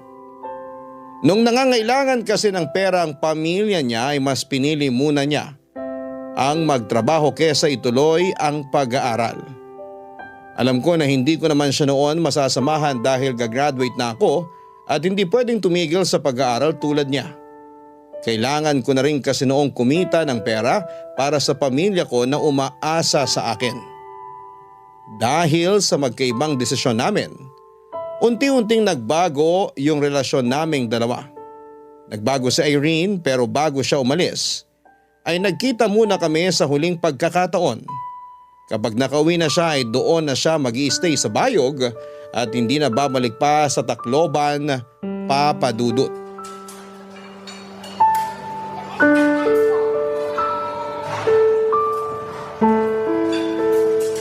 Kailangan ko nang umalis. Agad-agad? May ilang oras pa naman bago umalis yung ferry ah. Mas mabuti nang maaga ako dun sa port. Pero masyado pa ngang maaga. Hindi ka pa naman malilate. Kahit nga umidlip ka pa ngayon eh. Alam ko, pero kanina pa tayo dito. Tapos na nga tayo kumain oh. May ibang customer nang gagamit itong table mamaya. Yun ba talagang dahilan? Willie, napapagod na ako. Napapagod? Eh hindi naman tayo nag-uusap. Kanina pa tayo dito pero hindi ka naman nagsasalita. Actually, hindi nga lang ngayon eh. Mula nung may nangyari sa parents mo, naging ganyan ka na. Ano bang gusto mong sabihin ko? Sabihin mo sa akin kung ano yung saloobin mo. Kasi sa sobrang tahimik mo, hindi ko na alam. Hindi ko alam kung galit ka ba o kung okay ka. Mukha ba akong okay? Hindi mo naman kailangang magalit. Gusto ko lang na makausap ka, tulad ng dati. Gusto mo bang pag-usapan yung problema ko sa pamilya namin? Tapos iiyak ako sa harap mo at magpapakalunod sa lungkot bago umalis. Yun ba gusto mo? Gusto kong malaman kung paano na tayo, Irene. Kasi aalis ka na eh. Aalis ka ng ganito, walang malinaw na usapan kung paano yung relasyon natin. Alam mong hindi na ako pwede dito sa Tacloban. Kailangan ako ng pamilya ko. Paano yung relasyon natin? Itutuloy pa ba natin? kahit malayo tayo sa isa't isa? Hindi ko alam. Bakit di ka mag-isip? May sarili ka namang utak ka. Please naman, mag-usap tayo ng maayos. Hindi ako nakikipag-away sa'yo. Sabihin mo sa akin kung anong pwede kong gawin. Kung anong maitutulong ko sa'yo para kahit papano gumaan yung... Hindi kita estudyante para turuan pa kung anong gagawin mo. Tsaka, ikaw nga yung nakapagpatuloy sa pag-aaral, di ba? Ikaw yung makakatapos at may pag-asa maging teacher. Hindi ako. Kaya hindi na kita kailangan panturuan. Kaya ba nagkakaganyan ka ngayon? Kasi ako lang yung makakatapos sa ating dalawa? Ang hina mo talaga, no? Lahat na lang ba kailangan ko pang sabihin at ipaintindi sa'yo? Willie naman! Pagod na ako sa kakaisip kung paano na kami ng pamilya ko. Lahat na ng problema, pasan ko. Alam ko naman yun. Naiintindihan kita pero hindi ko naman alam kung anong pwede kong itulong sa'yo kung hindi mo sasabihin sa akin. Baka kasi... Yan! Ganyan ka naman eh. Sa akin ka lagi nakadepende. Ako lagi yung nagdedesisyon. Buti sana nung bago pa lang tayo. Ang cute nun. Yung pa-sweet na Willie na gustong ako lagi yung nasusunod. Ako yung nagde-decide kung saan tayo kakain o kung ano yung kakainin natin. Tapos ngayon ako pa rin? Iba na yung sitwasyon ngayon. Umubra naman sa atin yung ganun dati, di ba? Hindi ko rin kasi talaga alam kung anong pwede kong gawin ngayon. Naiintindihan kita kasi ikaw lang yung inaasahan ng pamilya mo. Pero Irene, ako rin naman eh. Kailangan ko na rin makatulong sa mga magulang ko.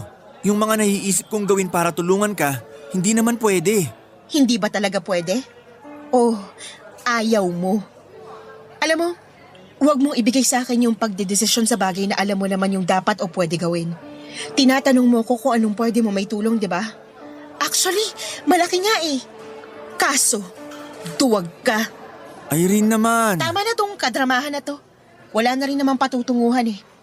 Aalis na ako. Hindi mo na rin ako kailangan pang ihatid sa port. Kaya ko na mag-isa.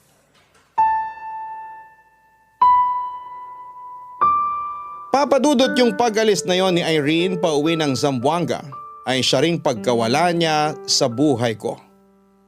Gaya ng sabi niya ay hindi ko na siya kailangan pang ihatid. Ramdam ko yung matinding sama ng loob niya sa akin noong sandaling yon, Papadudot. Halos nawalan na rin ako ng pag-asa na magkikita pa kami ulit dahil masyado na siyang malayo sa akin noon. Naisip ko na rin noon na huminto sa pag-aaral at samahan na lamang siya sa probinsya nila. Pwede naman ako maghanap ng trabaho doon pero inaasahan din ng mga magulang ko na makakatapos na ako sa kolehiyo. At ganoon na nga kadali natapos ang relasyon namin, Papadudot. Sa pag-alis ni Irene ay doon na rin naputol ang komunikasyon namin. Pero kahit gusto na niya akong kalimutan, yun naman ang bagay na hindi ko magawa at hindi rin madali dahil para sa akin ay mahal ko pa rin siya. Kahit nga noon nagkaroon na ako ng bagong girlfriend matapos ang ilang taon ay hindi ko pa rin siya nakakalimutan. Noong panahong yon kami na ni Isabel. Simple lamang siya at tahimik tulad ko. Hindi ko nga alam kung papaanong naging kami basta na lamang kasi kaming naging malapit sa isa't isa. Hanggang sa umabot na ang 10 taon yung relasyon namin. Pero kahit na ganoon na kami katagal ay hindi pa rin kami kasal o nagsasama sa iisang bubong. Wala naman sanang problema sa akin yon at akala ko ay ayos lang din yon kay Isabel. Hindi ko naman kasi siya nakinig na nagreklamo tungkol sa itinatakbo ng relasyon namin. At hindi ko nga inaasahan yung gabi na bigla na lamang siyang naglabas ng saloobin niya. Hanggang sa naungkad pa ang nakaraan ko, Papadudot.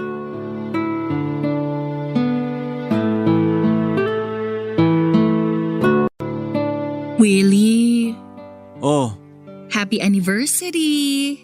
ha? Anniversary pala natin ngayon? Sorry, nakalimutan ko. Ay, hindi pa ngayon. Bukas pa. Ganun ba? Buti naalala mo. Happy anniversary pala. Baka kasi makalimutan ko pa bukas. Ako naman lagi yung nakakaalala eh. Kahit kailan hindi mo pa ako nabati sa mismong araw ng anniversary natin. Lagi mo naman kasi ako inuunahan. Kahit kinabukasan pa o kaya next week pa yung anniversary natin, bumabati ka na. Kasi nga, makakalimutin ka. Sinadya ko lang naman yun para ipaalala sa'yo. Hindi naman kailangan. Naaalala ko naman yun eh. Bakit ka ba ganyan? Paanong ganyan? Parang wala lang sa'yo lahat ah. Sorry kung ganun yung dating sa'yo ng ginagawa ko. Lagi ka na lang kasing ganyan eh. 10 years na tayo oh. Taon-taon na lang nagpapahiwatig sa'yo tuwing malapit na ang anniversary natin. Pero wala man lang tayo kahit simpleng celebration. Hayaan mo na yon. Di naman yun ang pinakamahalaga sa relasyon eh. Ang tagal na nga natin 10 years na. Pero pakiramdam ko parang 2 dekada na yung relasyon natin. Umamin ka nga. Nagsasawa ka na ba? Ano? Saan naman ang galing yan? Anong ibig mong sabihin na parang 2 dekada na tayo? Ay, walang masamang ibig sabihin yung sinabi ko kanina. Sinabi ko yun kasi kahit 10 taon pa lang tayo, parang 2 dekada na tayo dahil sa magandang samahan natin. Yun lang yun. Hindi mo talaga naiintindihan. 10 taon na at tumatanda na tayo. Kung madadagdagan pa tayo ng another 10 years, wala na. Hindi na ako magkakaanak nun. Ano ba talagang plano mo para sa atin? Kumalma ka muna, pwede? Plano ko na nga na magsama tayo eh. Yung tayong 2 lang. Yun yung gusto mo mangyari, di ba? Gusto kong malaman kung may bala ka bang pakasalan ako. Kasi ang labo-labo mo eh. Sa sitwasyon natin parang wala ka namang plano para sa ating 2. Okay naman tayo sa ganito, hindi ba? Tsaka hindi naman natin napag-uusapan yung kasal kaya naisip ko na baka ayaw mo. Paano mo naman nasabing ayoko kung hindi mo naman ako tinatanong? Baka naman hindi mo lang talaga yung naiisip. Naiisip ko rin naman pero… Pero ano? Sabihin mo yung totoo. Diretsahan na tayo, Willie. Kahit maisip ko yon, hindi naman tumatagal. Nahaluan agad ng ibang bagay. Iba na kasi kapag kasal na tayo eh. Paano kung may mangyari? Mangyaring ano? Paano kung mag-away tayo tapos maghiwalay din agad? O kaya baka may mangyari sa pamilya natin at magbago tayo sa isa't isa. Kapag nangyari yun, mauuwi rin naman sa hiwalayan lahat. Yan kasing hirap sa'yo eh. Hindi pa nangyayari, pinangungunahan mo na. Yung mga sinabi mo? Kontrolado natin yon. Pwedeng hindi mangyari kung mahal talaga natin ang isa't isa. Pero madali ring magbago yung mga bagay-bagay. Hindi mo rin masasabi na tayo talaga hanggang sa huli. Sagutin mo nga yung tanong ko. Mahal mo ba talaga ako? Hindi ko pa ba nasabi sa'yo yun? Bakit parang hirap na hirap kang sagutin? Ay, mahal kita. Siguro. Papadudot doon na nga po natapos yung usapan namin ni Isabel. Pagkatapos noon ay agad siyang nakipag-break sa akin. Ayusin ko raw muna yung pag-iisip ko bago makipag-usap sa kanya. Gustuhin ko mang ipaintindi sa kanya yung nasa isip ko ng mga sandaling yon ay imposible na. Gusto na niyang magkaroon ng sariling pamilya. Late 30s na kasi kami at ang sabi niya ay siya yung mas alanganin ng edad sa aming 2. Kung ako lang daw naman ay pwede pang magkaanak kahit matanda na. Pero para sa kanya na isang babae ay hindi na ganun kadali ang lahat. Kung hindi pa raw kasi siya magkakaanak ng panahon na yon, baka hindi na mangyari yung gusto niya. At yon ay ang maging isang ina. Masyadong mabigat para kay Isabel yung naging sitwasyon namin, Papadudot. Ang sabi niya ay para daw akong isang pako na kailangan pang pukpukin para gumalaw. At sa parte ko ay parang ganun nga ako, Papadudot. Kahit kasi noong kami pa ni Irene, siguro ay ganun din ang tingin niya sa akin dahil laging nakadepende sa kanya ang anumang gagawin ko. Yun din ang kinakagalit niya sa akin at naging dahilan ng paghihiwalay naming 2. Nang sumagi sa Irene sa isip ko ay parang may nagtulak sa akin noon. Nahanapin siya at kausapin. Hindi ko alam kung bakit pero naramdaman ko na lamang noon na kailangan ko siya. Barangay Love Stories. Barangay Love Stories. Papadudot, matagal bago ko nahanap si Irene. Wala kasi siyang Facebook account at hindi na rin siya sumasagot sa dati niyang email. Halos mawala na ako noon ng pag-asa na makakausap ko pa siya. Kahit address nila sa Zamboanga ay hindi ko na rin po alam. Hindi ko na yon nagawa pang itanong sa kanya bago siya umalis dahil sa malamig niyang pakikitungo. Hanggang sa dumating yung pagkakataon na aksidente kami nagkita na ang kakilala namin noong college. Buti na lamang at nakakausap pa sila nito at hindi rin ito nag-atubili na ibigay sa akin yung cellphone number ni Irene na hinihingi ko. Sinubukan ko na rin itanong yung address nila Irene pero hindi rin po nito alam.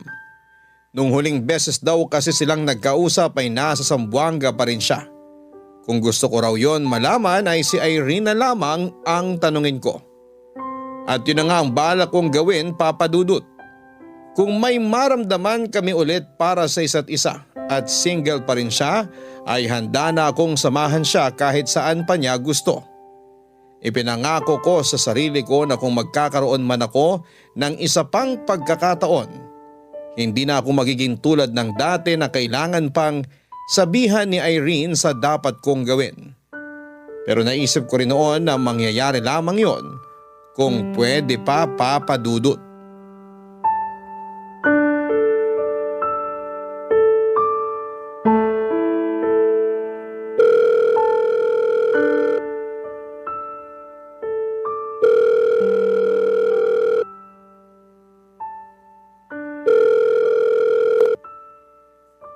Hello? Hello? Si Irene ba to? Oo, ako nga. Sino to? Ako to. Si Willie. Paano mo nakuha tong number ko? Di na importante yon. Basta masaya ako na nakakausap na ulit kita. Drama mo. Ano bang kailangan mo't napatawag ka? Sa tagal na nating walang communication, ngayon ka lang nagparamdam? Hindi ko kasi alam kung paano pa kita makakontakt nun. Pero bakit ka nga napatawag ngayon? May gusto sana akong itanong sa'yo. Yang ka na naman sa pabitin mo eh. Ano ba yon? Gusto ko lang malaman kung ako ba talaga yung dahilan kung bakit tayo naghiwalay. Kasi para sa akin okay naman tayo eh. Masaya tayo. Masaya naman talaga lahat. Pero nung may nangyari, hindi na. Oo nga. Yung sa pamilya mo. Alam ko naman yun eh. Sorry. Yung naging problema kasi, nung di na masaya, wala ka na. Hindi mo na kayang harapin. Hindi mo na kayang dalhin yung sitwasyon. Nandun ka lang nung madali pa lahat pero pag seryoso na at mabigat na yung usapan, lalayo ka na o mananahimik na lang. Lagi mo na lang sinasabi na di mo alam yung gagawin. Sorry. Naisip ko na rin noon na magkakasama tayo habang buhay. Pero dapat mong maintindihan na hindi lang puro saya yung nangyayari sa isang relasyon eh.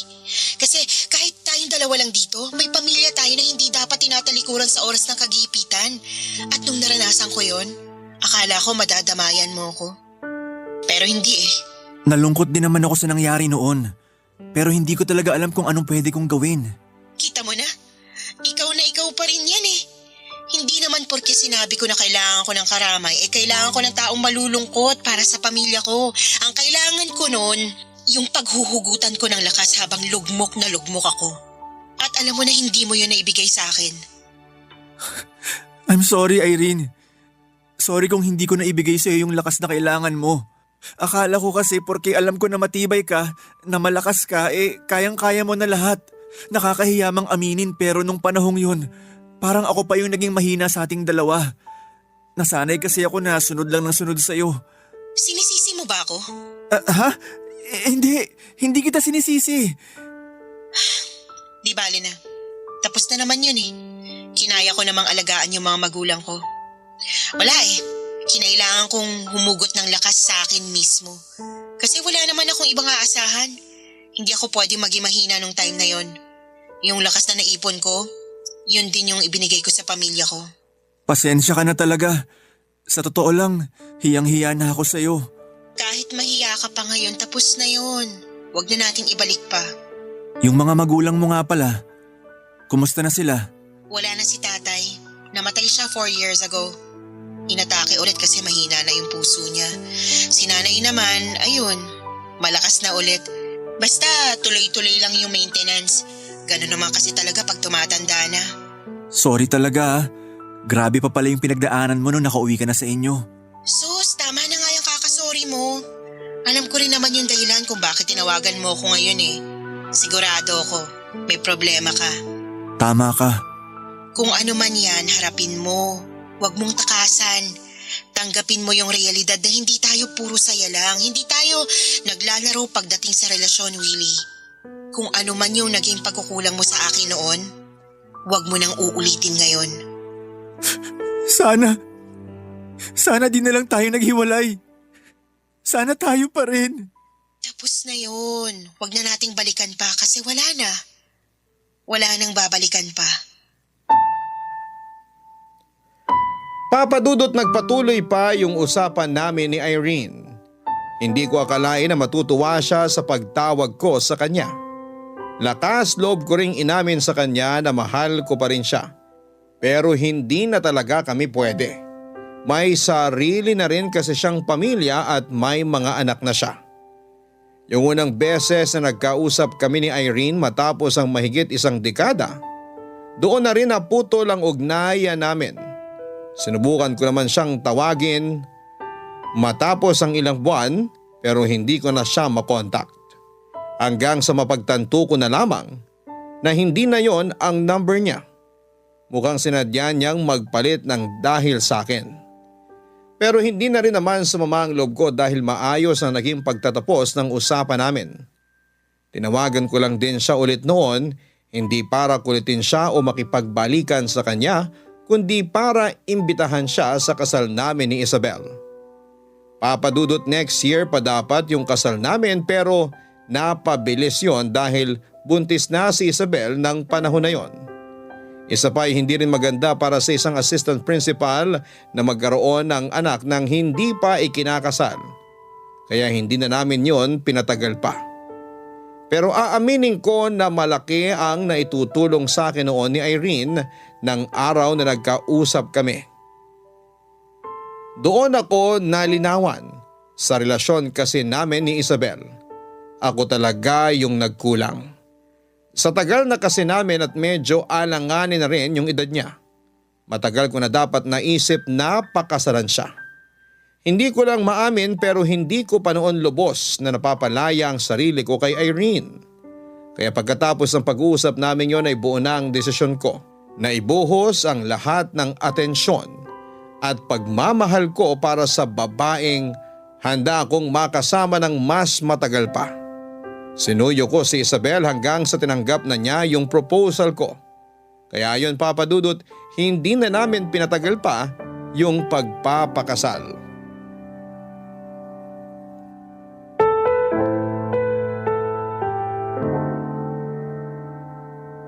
Grabe no? Hindi ako makapaniwala na kasal na tayo. Isa lang ibig sabihin nun. Tayo talaga para sa isa't isa.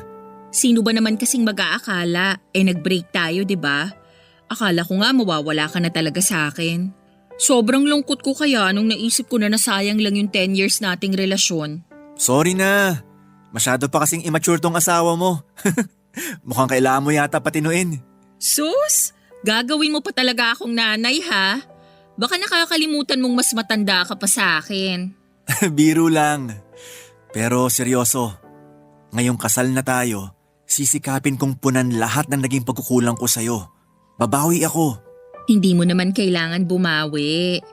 Dito pa lang sa magkakaanak na tayo, okay na ako. At least, diba, hindi na ako maghahabol ng oras. Alam mo ikaw, kung makapagsalita ka dyan, parang senior citizen ka na. 37 ka pa lang naman at kayang-kaya mo pa manganak. Tsaka kung gusto mo, pwede pa naman tayo magkaroon ng second baby. O kaya hanggang 3 kung kaya mo pa. Hinahamon mo ba ako? Paano kung oo? Kakasa ka ba? Mukha ba akong aatras dyan sa hamon mo? Hindi. Mukhang malabo pa nga sa sabaw ng sinaing na umatras ka. Buti alam mo. Han, pala, may itatanong ako sa'yo. Ano yun? Nakalimutan ko lang kasi to itanong nung nagkaayos tayong dalawa. Ano nga? Tagal naman. Ano yung nagpabago ng desisyon mo? Bakit nakipagbalikan ka sa akin at nagdesisyon ka na pakasalan na ako? Sige, ikukwento ko. Pero bawal magselos kasi wala ka naman dapat ikaselos. Sige, pangunahan mo na naman ako. Wala ka pa ngang sinasabi dyan paano ako magsiselos? Ganito kasi yon. Kilala mo naman si Irene, di ba? Yung ex mo na hindi mo makalimutan. Yan na nga ba sinasabi ko Ituloy mo na lang kasi. Eto na nga. Nung nakipaghiwalay ka kasi sa akin, hinanap ko siya.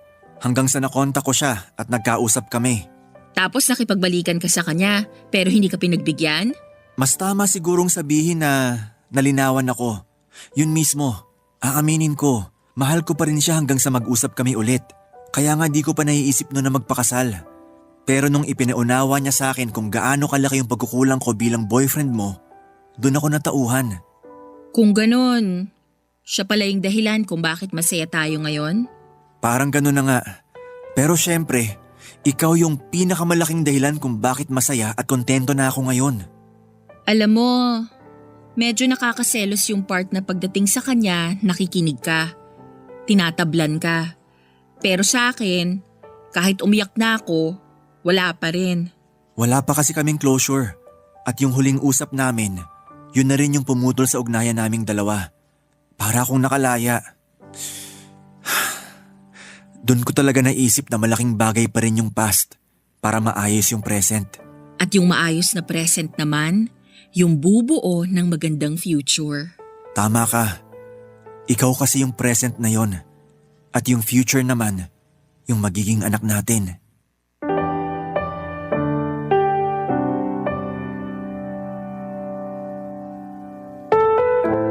Papa Dudut, totoo lang na malaking bahagi ng kasalukuyan ang nakaraan ko. At habang buhay kong pasasalamatan si Irene hindi lang dahil sa naging pagsasama namin kundi para sa mga aral na naituro niya sa akin. Malaki din ang pasasalamat ko kay Isabel para sa mahabang panahon ng pag-unawa niya at sa muli niyang pagtanggap. Nangako kami sa isa't isa na magiging mabuting magulang kami sa mga magiging anak namin. Sa ngayon ay masaya na kaming nagsasama ni Isabel sa isang bubong bilang mag-asawa. Masarap pala sa pakiramdam na mahal mo ang isang tao ng buong buo at wala nang mabigat na dinadala sa dibdib. Hindi na nga po ako makapaghintay na makita ang first baby namin ni Isabel. At sana'y masundan pa yon para mas marami nang mangungulit sa aming mag-asawa. Tungkol naman kay Irene ay wala na ako naging balita pa tungkol sa kanya. Hindi na rin ako gumawa pa ng paraan para magkausap kami dahil tama lang naman yung ginawa niya na tapusin na yung ugnayan naming dalawa. Batid ko naman na masaya na siya sa pamilya niya at ganon din naman ako kaya wala nang dahilan para mag-usap kami o magkita. Hanggang dito na lamang po ang aking kwento, Papa Dudut, at sana kahit papaano ay kinapulutan po ito ng aral. Maraming salamat po sa inyo at sa bumubuo ng Barangay Love Stories para sa pagkakataong ito na mapakinggan ang kwento ko sa programa ninyo. Sinusuportahan kita, Papa Dudut, maparadyo man o sa online at ang mga negosyo na meron ka. Muli maraming salamat and more power sa Barangay LS 97.1. Ang inyong forever kapuso at kabarangay, Willie. Nagustuhan ng iyong napakinggan? Ituloy yan via live stream sa www.gmanetwork.com/radio. Barangay LS 97.1 Forever.